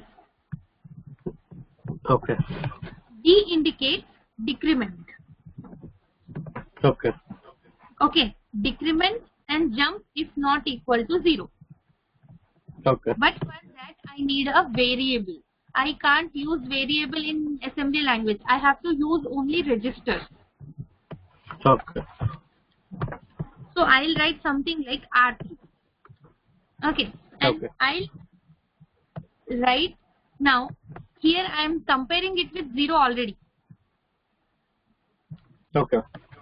Right. I am comparing it with 0. But if you see this for loop, I have to even, if I am decrementing, that means I will have to initialize this register. Yes. Right. If I want to decrement it, I will have to do that. So, shall I do one thing? Rather than decrementing some other things, what I'll do is, I'll use this register only, R4. Okay. Yeah. I'll use R4 and in, okay, I'll not use R4, I'll use R3, and I'll show you again one more method. Okay. So here what I'm doing is I'm using R3 register, and then again I'm loading this also with 0A. Yes. 10. Okay. Okay, so this R4 contains 10, R3 contains 10, but this is for my loop and this is for my addition operation. Okay. Okay, so DJNZ, decrement jump if not 0, which register? R3 register. Okay. Okay, so once it executes add operation, you will have accumulator in, you will have 10 in accumulator, and then what I am doing is I have to repeat this operation more 9 number of times. So we are decrementing the contents of R3. We are decrementing the value of R3 by 1. So it becomes 9. Yeah. 9 is not 0. So repeat this operation. Okay. Okay. But which operation I have to repeat? that I will have to indicate here. I have to add. Repeat. Okay. So this becomes your for loop. Yeah. Okay. So already A contains 10 and R4 contains 10. So here it becomes 10 plus 10, 20. Yes. And 20 will be stored in accumulator. Again, I am coming down to DJNZ. I am decrementing it by 1. It becomes 8. 8 is not 0. Again, repeat the operation. 20. Yeah. 20 plus 10, 30. Yeah. Okay. So it will repeat this till 10 times. Okay. After repeating to 10 times, R3 value becomes 0. Yes. 0 is not equal to 0. This condition fails. Yeah. Okay. So here then it will now the output, after coming out, the output is in accumulator. Yeah. If you want to just move that accumulator value to some other register, you can write it something like R5, comma accumulator. Okay. Okay. If you execute this, your output will be somewhere something like 100, which is there in 2 registers. One is R5 register and the other is in A register. Okay. Okay, so when you do this particular for loop programming for this particular operation in C programming, embedded C, this will be converted into something like this in your, I said your assembly language. First it will convert it into assembly programming, right? Yeah. Your embedded C programming will be converted to assembly code. So Okay. something like this, it will convert it to your for loop. Okay. Okay. Here in this, you can do it in many ways, okay? Like C programming can be written in very different ways. Same program can be written in different styles. Here also you can use it. I can just reduce the number of lines in this. So I'll do one thing. If you say this, move A comma hash 0. Okay. Okay. And then I'll write one more instruction like move R4 comma hash 0AH, and then add in place of R4 register. Here I'll give hash 0AH. Is this okay? Okay. A plus the A is nothing but 10. So 0 plus 10, 10. Right? Okay. DJNZ R4 register, and then repeat. And I will place this again here.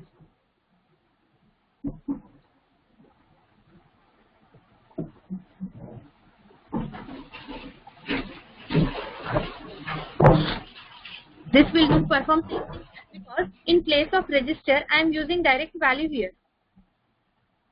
Okay. And this R4 I am using it like your for loop value variable. Okay. Yeah. So the same program which we have written this way, we can write it in this way also. Yes. And this is because here I am using it like same value. It's easy for me to add it. If again 10 plus 10 plus 10 plus 10. Yes. Right. In place of this, if I have something like, if I want to add 10 numbers from 1 to 10. Okay. Or 0 to 10. Then what to do? There also you can do it in 2 ways. One, you can use a decrement operator. Yeah. To add 1 to 10. Right? Yes. Or else, Yeah. the same thing. In place of 0h here, what I'll do is, okay, I'll write it down. You are able to understand this program? Yes. Yes. No confusion, right? Yeah. Move A comma hash 0 because this is my accumulator, and then what I'm doing is I will add 10 digits. So move R4 comma. I want to increment it. Okay. Okay. Or else not, even if you don't want to decrement or increment, here in place of this register is there, right? This particular thing is there. If I want to add 10 numbers, in place of this, if I write R4, it will do same. It will do same operation. Okay. So See here what is happening. First you are loading R4 with 10. yeah. Okay. So it is adding A plus 10. You are able to see this. Okay. Notepad, right? Yes. So here you are adding 0 plus 10. Yes. And I am decrementing this R4 value, which becomes 9. 9. Then 10 plus 9. Again 10 plus 9. Okay. In this way you are able to add 0 to 10. Yes. Right. Yeah. So the same thing, if I want to perform it the other way using one operator called increment operator. INC is an increment operator. If I want to do that, I will have to, again, as I am doing 10 numbers, I will have to initialize it with 0 AH.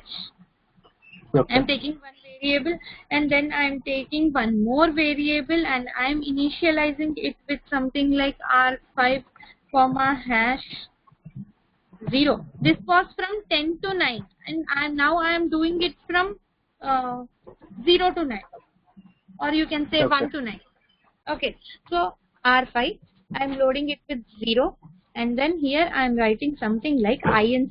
INC is increment operator. Okay. Okay, so R5 does contain 0. So I'll increment R5. Okay. Which becomes 1. Increment operator increment value by 1. So 0 increments to 1. It becomes increment R5 and then add A comma R5. Okay. Then it gives you 1. Now I have to come to my for loop. DJNZ, which register R4. It becomes 9. Right. Okay. Yeah. And then repeat this operation again, and this again I'll place it at increment option. Right. So it becomes 2. Yeah. 1 plus 2, 3. Yeah. This is done 10 times and then you can use your output to say you can use some other register to store your output. This and this are again same. Yes. At one place you are using decrement operator and at one place you are using increment operation. Okay. Decrement, particularly we are not using decrement, but this for loop variable we are using actually, and here we are using one particular operator called increment. Like that we have for decrement also DEC, which we can use to decrement a operator, decrement a value. Okay, now this is with only one function. Now I want to write a function, separate function in my assembly language program. Okay. Okay. So same program, I want to write something like, before moving to that, can I use something like loop inside loop? This loop you understood, right? Here once we are writing for loop, you are able to understand. Now I want to write for loop inside a for loop. Okay. Okay. So what to do then? If I want to inside for loop, I want to write one more for loop. Okay. So you can say I want to will perform it something like, okay, I'll write first I'll write my for loop and then it will be easy for you to implement it because you know better. For I equal to 0, I'll repeat it 2 times only because I will have to write a big program then.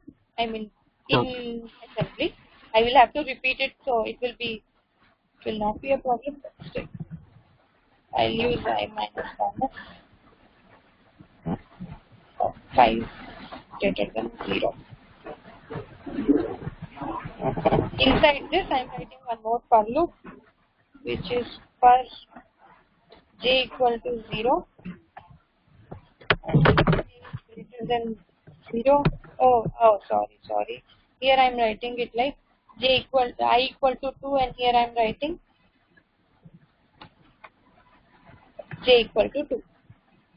Okay. J greater than 0, j minus minus. Now, how many number of times this will execute? 2 times. Sorry? 2 times, right? No. Okay, each for loop 2 times. Yes. This for loop executes 2 times. Yeah. Okay. After executing this 2 times, it will go to I minus minus. Yeah. So it becomes 1. Again, it executes 2 times. For each value of I, j repeats 2 times. Yes. So here if I write something like 10 into 2, 20 times. Okay. Okay. Now same thing I want to implement in the same program. Same thing I want to implement it in my assembly program. Okay. Okay. So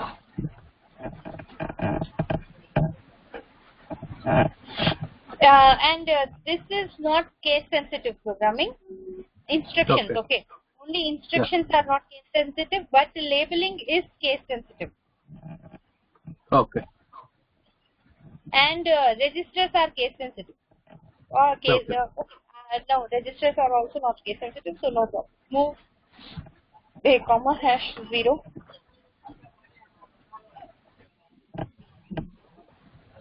Next we have something like move. I'm simply doing some operation, so yeah, no need of actually this one. Okay, I'll use registers. No need. Okay. Now it starts my for loop. So I'm just using some addition operation. So first I will have to take 2 registers here. I have two variables, right? I and j. Yes. So I'll take 2 registers. Move R0, comma hash. I am initializing it with 10. I value I am initializing it with 10, right? So here I am giving the value 0a h. Okay. And next I am initializing j, which is I am taking it like R1, comma hash 2. 2 is my initial value there. So 0 to h. Now this becomes my initialization path. Yes. Now I'm doing one operation after initializing, which is add operation. Add a comma. I'm giving a value. Okay. Okay, I'm giving something like 1, 0, 1 h. Okay. Now, first I will have to repeat this 1, 2 times. Okay. Okay, but before this I will have to use this j, right? I, right? First outer loop and then inner loop. Okay. So I will have to use R0. I am using DJNZ.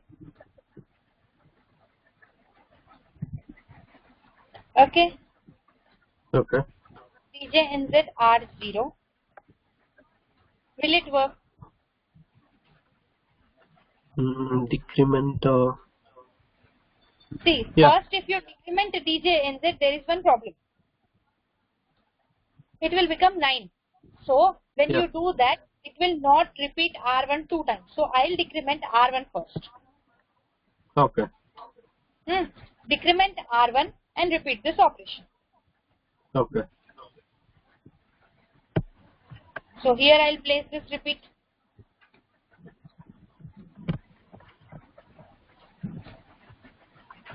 Okay. So what happens is, Yep. first it will add 1 and then it will decrement this R1 register and it will repeat. So it executed 2 times now. Yeah. After executing it 2 times, now what I'll do is I'll decrement. So here if you see j equal to 2, j minus minus. Once it becomes 0, what happens is it will come out of this for loop. Yeah. And then it will decrement I. And again it will check. Yes. And again it will initialize this j to 2. Yes. Right?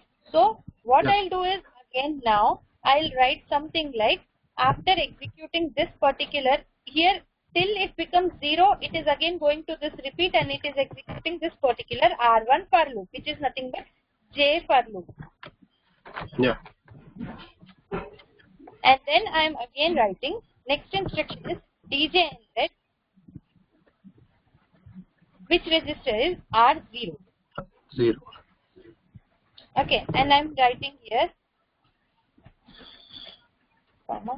again, and this again I'll place it to initialize Yeah. my R1 again with 0. Why? Because my R1 becomes 0 after executing this particular for loop. Yeah. So again I will have to initialize this R1 to 2 again. Yes. So this executes again with R1 equal to 2, and again this will execute it 2 times and then again it will come out. Yeah. So this is your for loop inside for loop, or multiple for loop, and your output will be in your accumulator. So you can just move that to some R3 register or R4 register. This is your loop inside loop. Okay. If I want to write something, okay. Similarly, you will have some instructions. I'll say you what are those instructions, but for now while writing program also we can see, but like decrement and jump if not 0, like that you will have jump, you will have some instruction like jz, Okay. jz, jump if 0. Okay. Okay, so by default this is on accumulator, jump if accumulator is 0. Okay. Okay. Similarly, you will have J and Z. Jump if accumulator is not 0. Okay. Like that, you will have so many instructions like jump if carry, jump if no carry. Okay. Jump with carry, jump with no carry. Jump if bit equal to 1. Jump if no bit. Jump if no bit is JB is jump if bit equal to 1. J if J equal to 0, J and B. Jump if no bit. Okay. No bit in the sense bit equal to 0. Okay. Like that you will have so many instructions. JBC, which is jump if bit equal to 0. Okay. Bit equal to 1. Sorry. JBC is jump if bit equal to 1 and then clear the bit. 2 operations Okay. you are doing it in one instruction itself. 2 operations. If the bit is 1, clear it. Okay. These are your conditional jumps which we have in your assembly program. Okay. All these are conditional jumps which you can use. Okay. So this is clear, right? Yeah. These are conditional jumps. We can have even unconditional jumps. Okay. Because we are giving some conditions, right? Jump if what register value is 1. Jump if its register value is 0. Okay. Now I don't want to write any condition, but I want to repeat the operation, which is unconditional jump. Okay. So if you want to do that, how you can do that?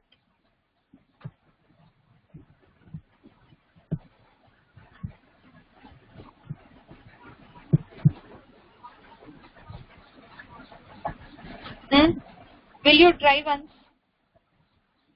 Okay. I'll say you anyway. But just to try it out.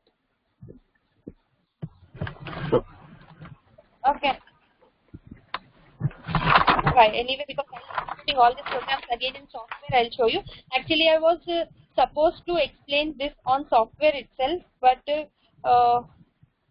my system is not supporting. I have some errors with the issue. I have some issues. I'll just check it out and I'll show you how to program it. Okay.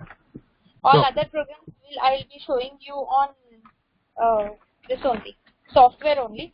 For today, I'm writing it in your notepad. But all these again I'll be executing or I'll be showing in your key software. Okay. Okay. Now, can we write something like for loop? Okay, I'll write something like function. I'll write one program for function. We are using something like function. Okay. Now, if you write function, what happens? First, main function is executed. Yeah. Right. The same thing again. If I want to add something like 1 to 100, what I'll do is I'll give my 1 to 100. In C programming, what we'll do, we'll simply call a function. Yeah. The control will go from main function to your addition function. After executing, again it will come back to main function. Yes. Right. This is my main function. I'll simply call it somewhere like add. I'm not writing full program. Okay. Just I'm showing you, and then here I'll be writing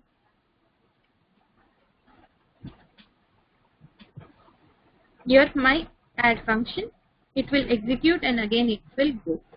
The control passes from main function to addition function, and after executing addition function, again it will go back to main function. Yep. Right? The same thing I want to execute in assembly programming. Okay, why I'm mostly you will be using C only, but when you are working on bare metal programming, it is very important for you to understand assembly language programming. Okay. Okay, because when you use assembly language programming, you have full control. When you are writing C program, you will not have control on registers. You can see from your programming, right?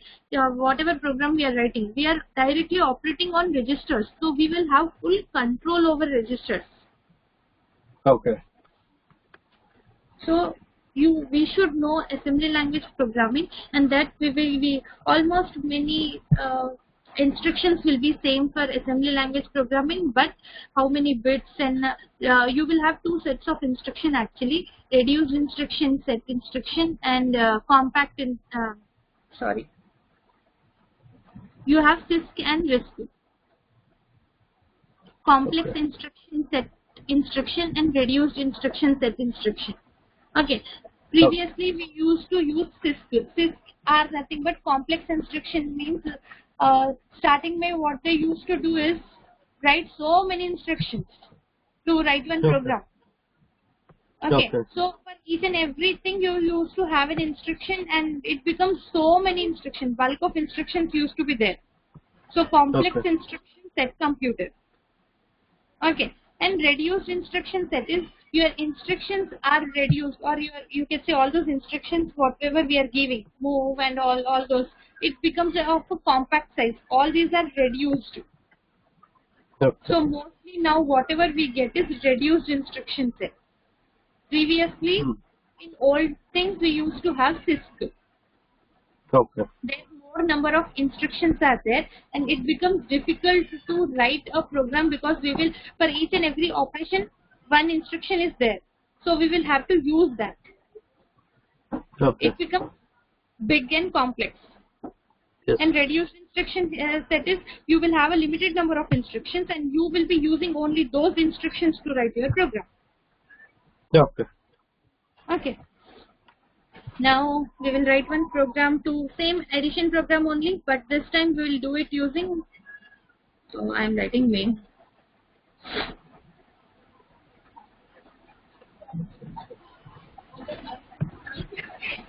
So a common hash 0, and then I am writing something like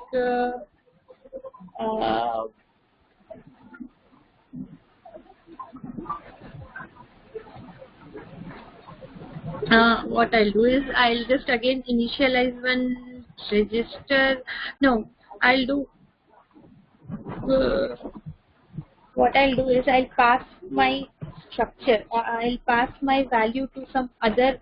As I said, we'll have to. Okay. DJ and Z bank. Move R2 comma #10. But again.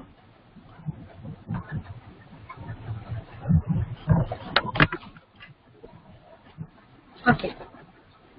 Add. No, I'll not write add condition here. Okay. So basically what we are doing is now, I'll even here also I have to repeat this 10 times, right? Yeah. So what I'll do is DJ and Z, I'll use this instruction only, R2. Okay. But here I'll not write my add program. Okay. DJ and Z R2. Here I'm writing again. Okay. Not 0, 2. Okay. Again. And then here what I'll do is I'll write my again function. Yeah. In this again function I'll write add a comma #1. Okay. Okay, and after writing this, what I'll do is I'll do return. Okay. Okay. So first it will check whether this R2 is 0 or not. If it is not 0, it will come here. It will execute this. Again, it will return to this particular location. Okay. And after executing it 10 times, we will have our output in accumulator only. So we will simply move it to something else. R4, this becomes your function. Okay. So how you will differentiate this? You may call it like this is like for loop only. Yes. Right.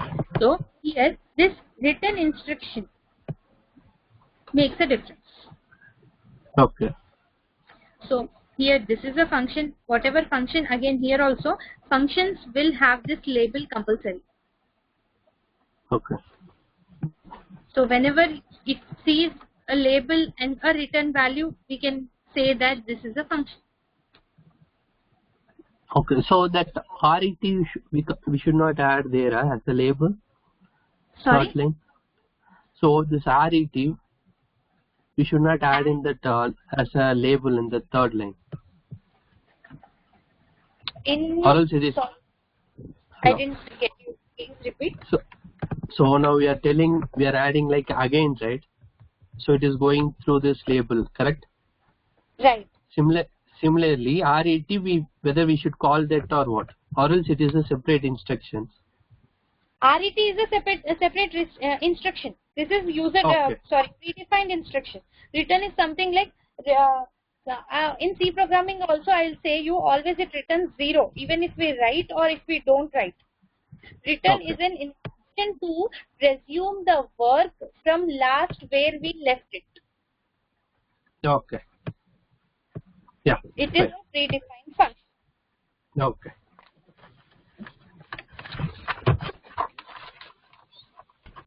So this is your some return instruction and some more instructions which we have seen. Now let's go to next. This is basic programming, okay? This is basic programming which we are not seeing any output, okay? Output in the sense, I'm not saying any output, matlab you can't see this when you are using hardware because I can't see registers. Okay. So to display it on registers, I will have to use input output. Okay. Okay. So for that, what I'll do is here we will see pin diagram. Okay. In description, but I want to see pin diagram.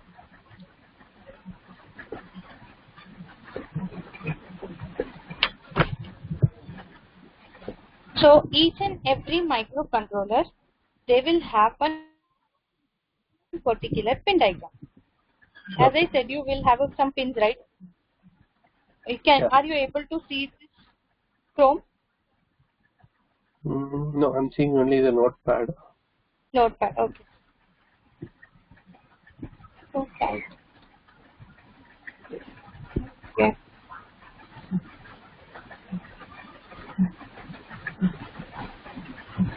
Now, Yeah. Yes. right. So this is your pin diagram. Okay.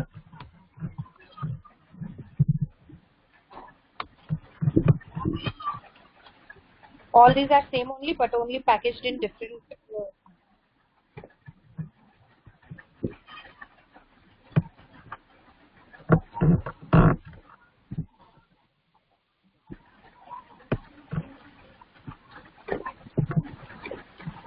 My laptop is updating, so I'm unable to pause it, Okay. and it's.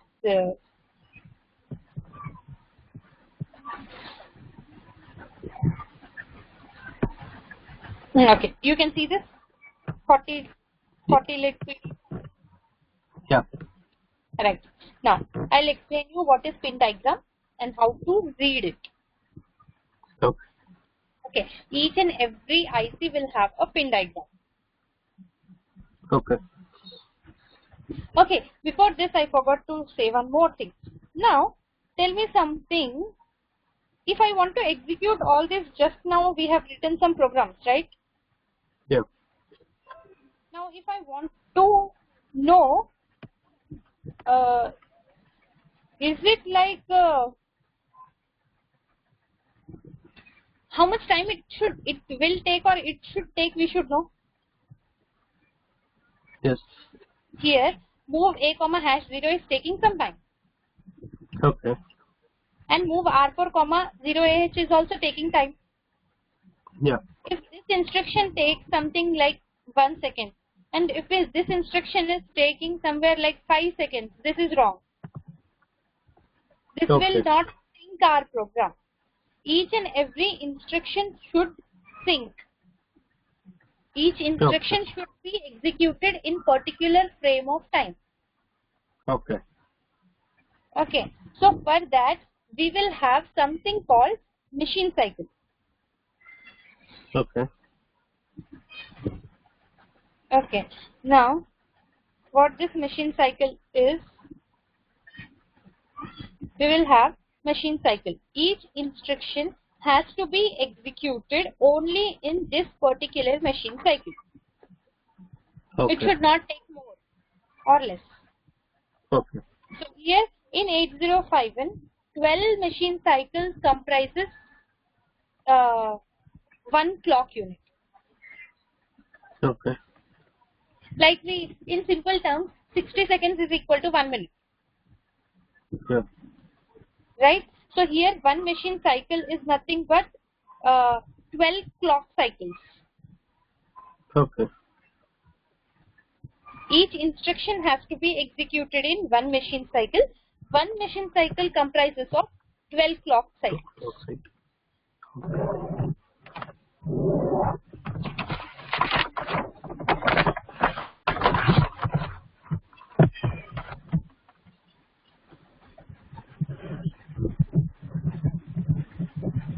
Here,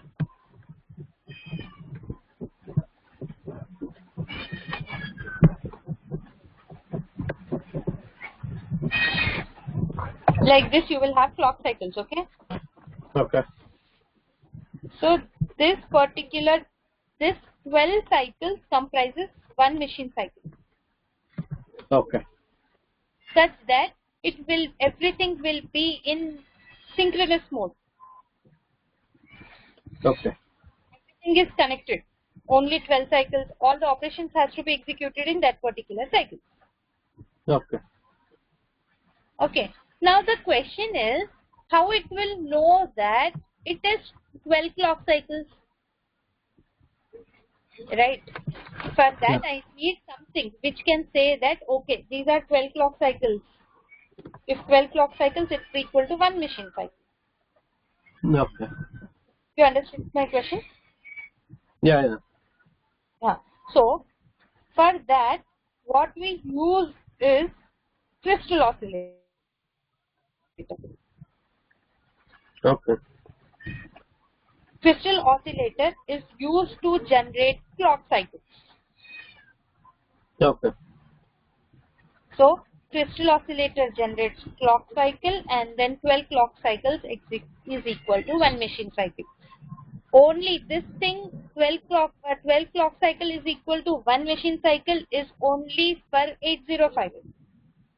Okay. In or any other controller, 1 machine cycle is equal to 1 clock pulse also, it can be there. Okay. Okay. So Yeah. it depends on your crystal oscillator, and that it will be mentioned in our data sheet. Okay. See this here at first page. Here it will be given that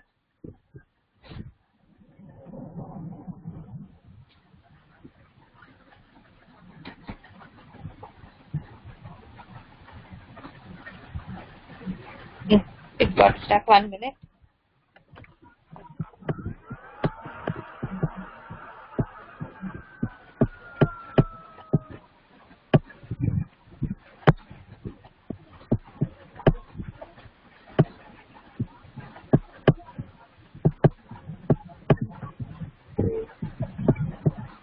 Okay, if you see here, I'll show you some features which we have in. Oh.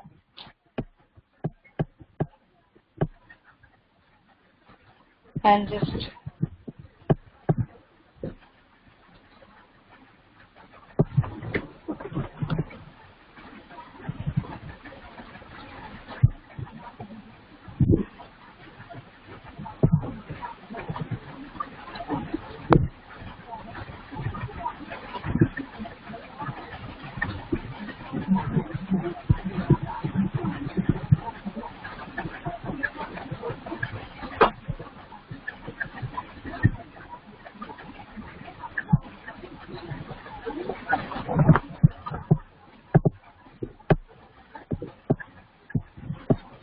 you're able to see this file.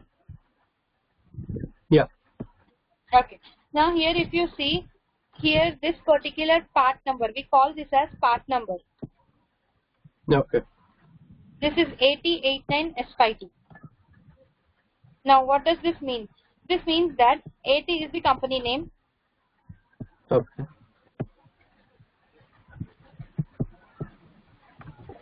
This is particularly their code, like when it was developed, or you can say series number. And Okay. 52 is your 8051 family. Okay. Okay. So each and every part number will have some information in it. Okay. Now, if you see here, this is like the first thing it has given is, this is S52. See, this 52 is nothing but, that means it is 8502. But it's given that it is compatible with 51 products. That Okay. means if you write a program for S8052, it will be compatible with 8051 with the features available, which is matching features. If you have any extra features in 8052, you can't do that. But whatever is there in 8052, which is there in 8051, then it is compatible. Okay. Okay, so if you write 8089 S52 program, you write a program for 8089 C51, and you try to, for that, if you want to write a program on S52, still it accepts it. Okay. Okay, next here, the chip is, we can have something like 10,000 write and erase cycles. That means once you take your IC, you can erase and program it 10,000 times. Okay. In system programmable flash memory is when you connect it to your system and program, you can program it directly from your software. Okay. Okay, and the operational voltage is 4 to 5 volts, and it is fully static operation with, you can have just now I said you what is clock cycle, right? So here this is like 0 to 33 megahertz. So what we will do is, to get a particular clock cycle, we will be using any crystal oscillator value in between 0 to 33 megahertz. Okay. Crystal oscillator is a physical device. Yeah. It's a separate external physical device. So we will have to select in between this 0 to 33 megahertz, we will have to select a particular frequency and buy that crystal oscillator and connect it. Okay. So here for our serial communication operation and everything, for 8051 we will be using something like 11.592 crystal oscillator that we will be connecting. Okay. So here you can see you have 256 bytes of 256 by 8 means you will have 256 registers, which is of 8 internal RAM. Okay. Okay. You have 32 programmable input-output lines. That means you can connect 32 input-output devices. You have 16-bit, 3 16-bit timers. You have 8 interrupt sources. This timer, interrupt and UART serial communication we will be seeing one by one. Here you have 2 modes of operation like low power mode and power down mode. If you are not using it, or if you want to stop it or pause it for some particular time when you are not using it, you can program it to these modes. Then you have watchdog timer, interrupt recovery from now if I'm using something like power down mode,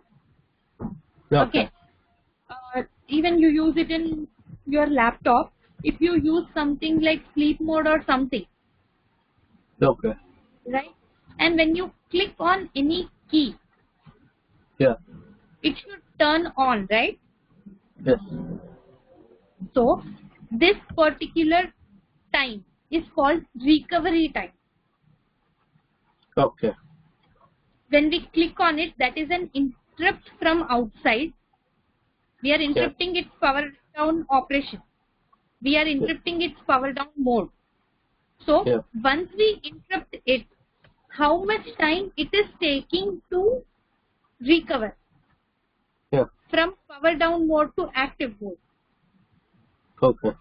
That is your interrupt recovery time. Okay. Okay. Then you will have watchdog timer, dual data pointer, power off flag.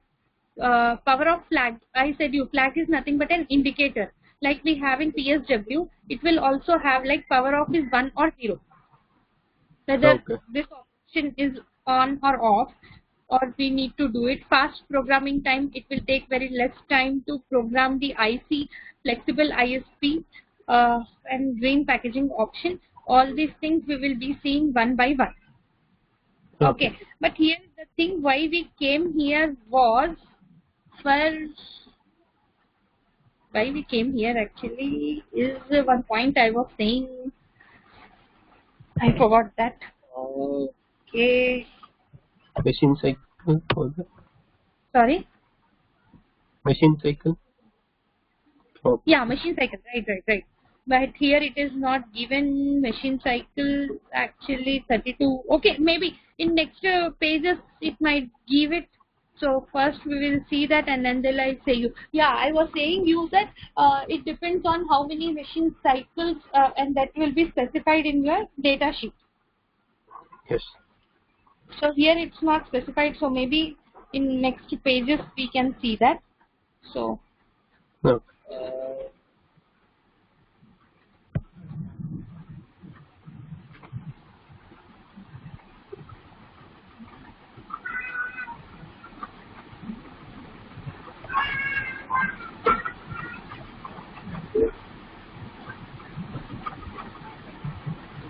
This is your pin diagram.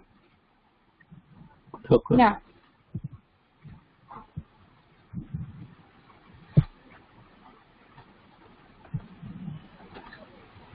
So you have 40 pins and here you will see a dot like thing which will indicate that this is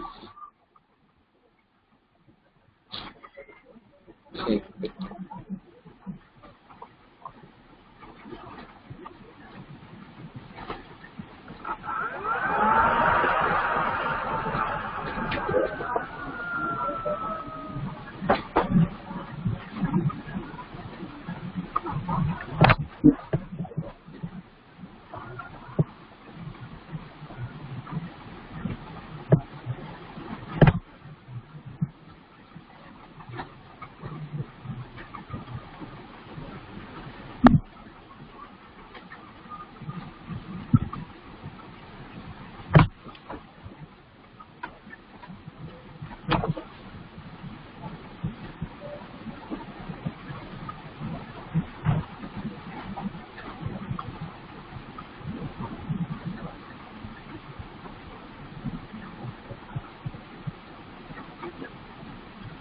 Now if you see this here, you will have first pin.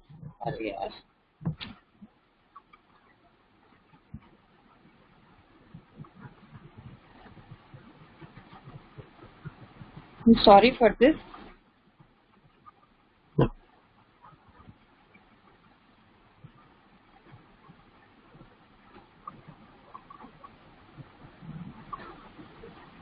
Okay, can you see in second diagram? You are able to see this, right? 44 LED PLC. Yeah. Here you can see this circle near 1. Yeah. Right? Here also, actually you will have one circle here, which indicates that that is the first pin in any IC, irrespective of what IC it is, whether it is a microcontroller IC or any other IC. Okay. That circle indicates it's the first pin. Okay. Okay, so here you have something like first pin 1. On two sides you have this dip pin is dual inline package. So two sides you will have pins. So here you have one side 1 to 20 pins and second 21 to 40. Okay, now here first of all, to any IC to work, we need to give power supply. Yeah. So your 40th pin is your VCC, which is your power supply, which is we will need to give 5 volts. Okay. Okay, and 20th pin is your ground pin. Okay. So these 2 pins, in 40 pins, 2 pins are for VCC and ground. Okay. Now we need to connect external crystal oscillator. Yes. Which I said 11.0592 megahertz crystal oscillator. That we will be connecting in between, as a oscillator will have 2 sides or 2 pins. We will have to be connected it in between Xtal 1 and Xtal 2, which is 18th and 19th pin. Okay. Okay, so 4 pins are over. Now one more pin is there called reset pin. Now I said you on reset or on power, not power off, but we should have an option to reset everything. Okay, so when we click on reset, everything should restart. Okay. So here at 9th pin we will be connecting an switch, a button. When we click on it, the whole IC will reset again. Okay. Right. Yeah. Okay. So these are the basic pins. Now coming to ports. Like we have 8 bits is equal to 1 register. Here you have 8 pins is equal to 1 port. Okay. Okay. So here we have 4 ports. Port 0, port 1, port 2 and port 3. 3. Yeah. Now we will see first, if you see this, you will have some pins have multiple operations. Okay. Okay, like if you see, suppose if you see P1.2, okay, when you say, you are able to see notepad? Yeah. Right, I'll just use both. Now here port 0 does contain some pins like we have 8 pins, that means 0 to 7. Okay, and this we call it like pin 0.0, pin 0.1. Like that we will have something like P 0.7. 7. Okay. So you can see 39. This pins has to be like P 0.0 is 39th pin and P 0.7 is 32 pin. Okay. Right? Like that we have P 2.0 to 2.7, P 1.0 to 1.8 and P 3.0 to 3.7. So this mainly your port pins comprises of your 8 ports 32 pins. Okay. That means you have 32 input output pins. Yeah. This is a 40 pin IC. In 40 pin IC we have 32 input output. Now some pins if you see P1.3. Okay. Fourth pin. Yeah. You don't have anything written in front of it. That means this is purely used only for input and output. Okay. Either you can use this pin to make it work like an input, or you can make it work like an output. Not both, but yeah, either one of it. Either input or output, it cannot work as anything else. Okay. Okay, but when you see something like P1.0, which is first pin, Yeah. it has an additional functionality, which is either you make it work like input output, or you can even use it like T2, which is timer. Okay. So either it can work as input output or it can work as timer. Two functionalities are present on this pin. Okay. Okay. Now, if you see other things, P1.0 is working like T2. Yeah. Okay.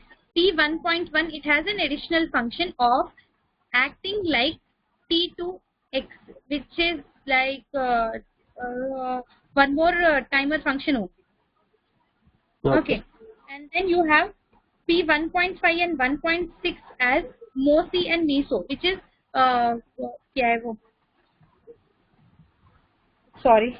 this is related to SPI operation. SPI is one protocol which we will see later. Okay. MOV and MISO are SPI related functions which we will be seeing. These three pins, STK, MISO and MOV. These three are related to SPI operations. Okay. Okay. Next is RxD, P3.0 and 3.1 you can see, which is written something like RxD and TXD. Okay. Which is UART operation. Sorry? Oh, receiver transmitter, right? Yeah, receiver and transmitter. This you would have used actually in your project. RxD and TXD, which is your UART operation. This is again a protocol called UART. Okay. Then you have interrupt. Interrupt external, interrupt 0 and external interrupt 1, 2 pins, P3.2 and 3.3 works as external interrupt pins. Here you can give anything which can cause your machine to understand that something externally needs an attention. Okay. Okay. In simple language, it's like a disturbance which is asking your attention. Okay. Okay. If you connect an USB device to your laptop or your system, it will simply pop up an notification that USB has been detected. Yeah. That means your laptop or your system is giving an attention to it and it is showing you that particular thing. So USB is your interrupt. Okay. Okay. Next you have T0 and T1 pin, which is your timer pins, which is at P3.4 and 3.5, and next two pins 3.6 and 3.7 are write and read operation. Okay. Okay, which we can use to write or read on some external memories. Okay. Or you can say, external memories which can include even SD card. Okay. Okay, so these are the pins or extra functions related to port 1 and port 3. Okay. Okay, now coming to your port 0 and port 2. Now, see, here something like for port 0 to port 7, you can see something like AD0 to AD7. Yeah. Right? And if you see port 2, it's given A8 to A15. Okay. Right? Yes. So, A indicates address. Okay. And D indicates data. Okay. So, this port 0 and port 2 are used to connect external memory. Okay. Okay. So, now here you have something like AD0 to A15. Yeah. Right? That means how many pins? 16 pins. Yes. 16 pins in the sense how many address location it can point to, which is nothing but 2 power 16. Yeah. Right? Yeah. It's 2 power 16. 2 power 16 is nothing but your 65535. Yes. So that means that if you are using external memory, these many address locations can be used. Okay. I can retrieve or I can add any number like 65535 address locations it can handle. Okay. Okay. So this is clear, like you can have 65535 address. You have, these are called address lines. Okay. Okay. But you don't have a data line. That many data lines are not present. You have only AD0 to AD7. Yeah.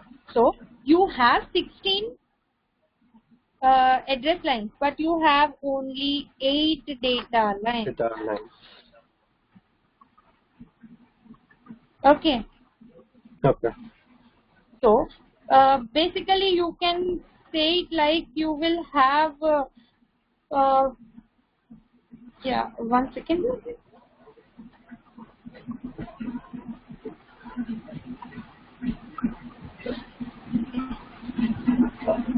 So here it will be something like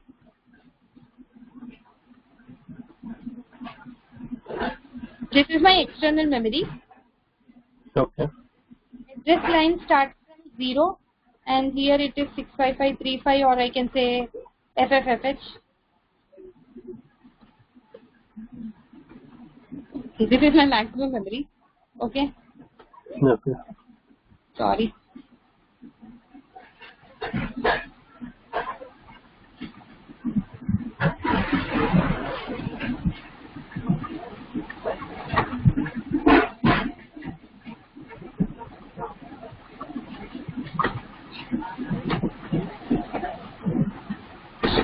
Now, this is my external memory and it has address locations of 65535. But my data lines are 8 only. So even though your registers are of 8 bits or 16 bits, it will access only 8 bits at a time. Okay. Okay. So if your address, if your data, if your memory is of 8 bits. Okay. Okay. It means each register is of 8 bits only. Your 8 data lines, if you want to load, it will simply access this data line, this register data. Okay. If you have something like 16 bits, then first it will access 8 bits and next it will access next 8 bits. Okay. So basically data lines you have are only 8. So at a time only 8 bits will work. Okay. So even if you have 16 or 32 or anything, Okay. only at a time 8 data will be retrieved. Or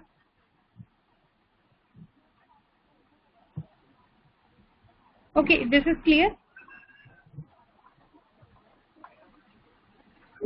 Is it clear? Yeah. So we have 16 data lines and 16 address lines and 8 data lines. Fine, well and good. Okay. Now Okay. the problem is how we are supposed to say to microcontroller that whether we want to make it work like address lines or data lines. Right? Okay. Yeah. First of all, we will have to say that this port is not supposed to work like an input-output. This port has to be working like address and data lines. So first thing we need to say, other than saying whether it should act like address lines or data lines, first we will have to say that don't make it work port 0 and port 2 as input-output, but I want to make it work connected to an external memory. Okay. That we will do using a pin on 31st, which is EA, external access. Okay. Okay, so once you activate this pin, you can see EA bar, which means that it is active high 1. Okay. So when you make it active or when you connect it to 5.5 volts, Okay. this will no more work like input output pin. Okay. Okay. Next is your ALE and PROG 30th pin. Okay. So here this is like if you say this ALE or PROG, ALE indicates address line. Okay. So by selecting this you can say that whether you want to make it work like an address lines or data lines. Okay. And PSEN indicates program store enable. Whether you want to work with this program store enable is if you want to communicate between external IC and here, so you will be sending and receiving data. Okay. So to make it work, we will be using PSEN, program store enable. Enable. Okay. Yeah. So this is about your pin diagram. Is it clear? Okay. Yeah. Okay. Now, if you see next thing,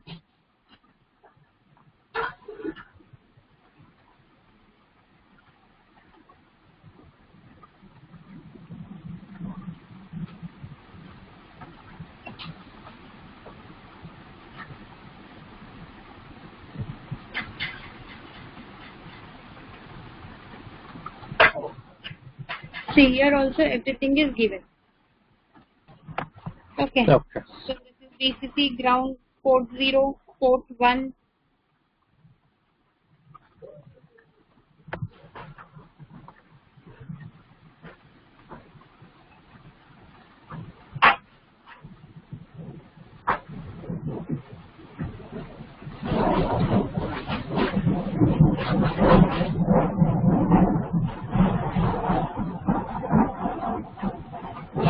This is port 2.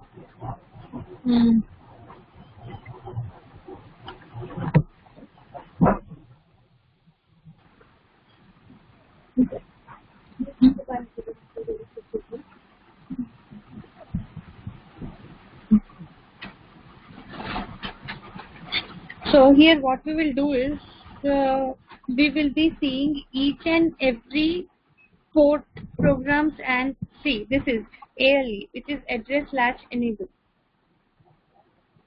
Okay, so when you are making ALE as 0, Okay. it will be used for address Okay. during access to external memory. Okay. And when you want to use this during flash programming, you're using it like 1. Okay. Now, when you make it like 0, it will be used for your programming flash memory. 1 is for address latching. Okay. Fine.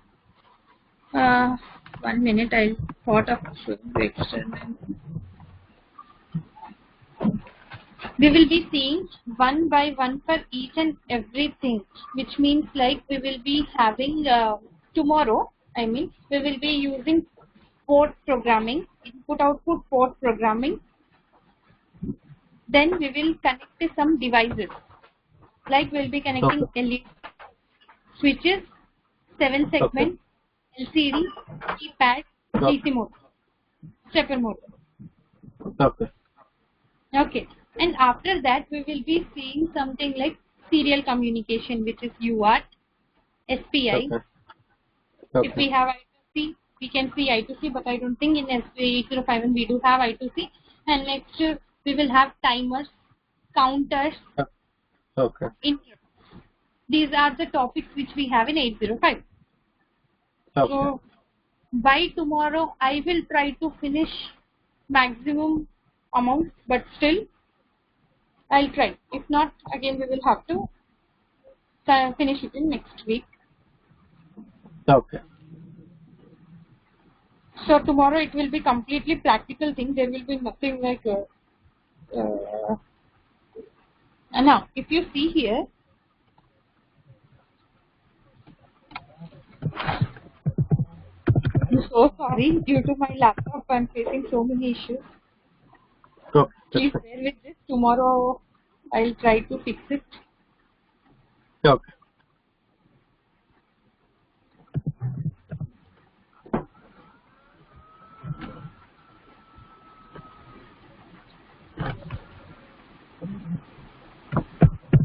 Okay, this is SFR. Okay, so that next I said you that already we do have predefined registers which are there from ATH to FFH.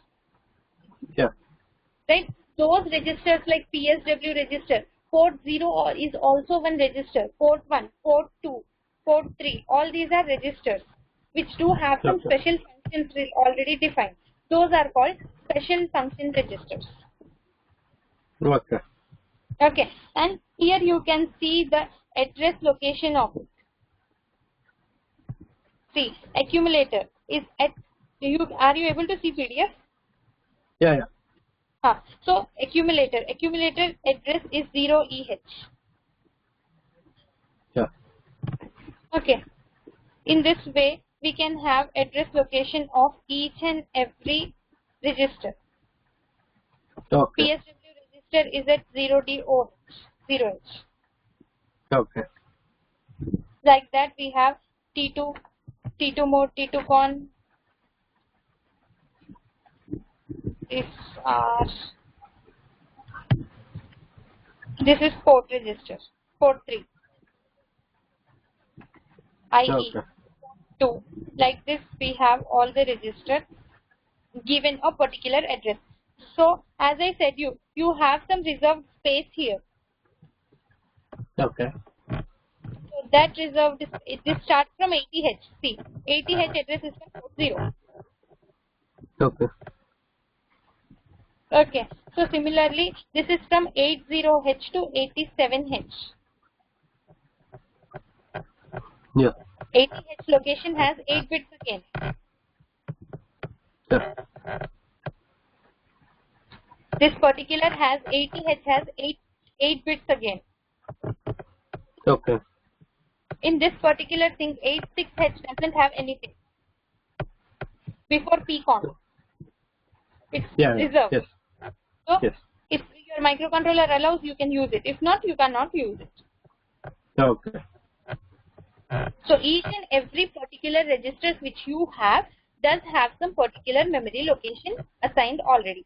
If you're using some for that particular like port 0, port 1, on anything, already that particular address is assigned, and those are called all special function registers. Whatever registers Okay. we are not going to pass. Okay.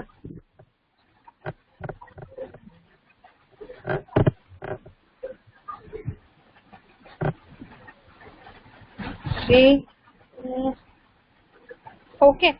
So we will end this session here, and we will end this session here, and we will continue it tomorrow. Tomorrow I'll show you how to install Keel software and Proteus software. Actually, I don't support pirated versions, but Proteus is not. Proteus doesn't have all the functions which are related to sorry, which are whatever we need. All the functions may not be available in this Proteus trial version. Okay. So I'm using cracked version. If you are okay with cracked version, I'll send you a link. Please download it. Okay. Yeah. Okay. We are not supposed to use that, but yeah, for small applications we are using it. Yeah. Just Okay. for learning purpose. Okay. So tomorrow Okay. we will start doing that, and we'll see all the practical applications. Okay. Okay. Thanks, Kaushik. Okay. Yeah. Bye. Thank you, Anupam. Bye.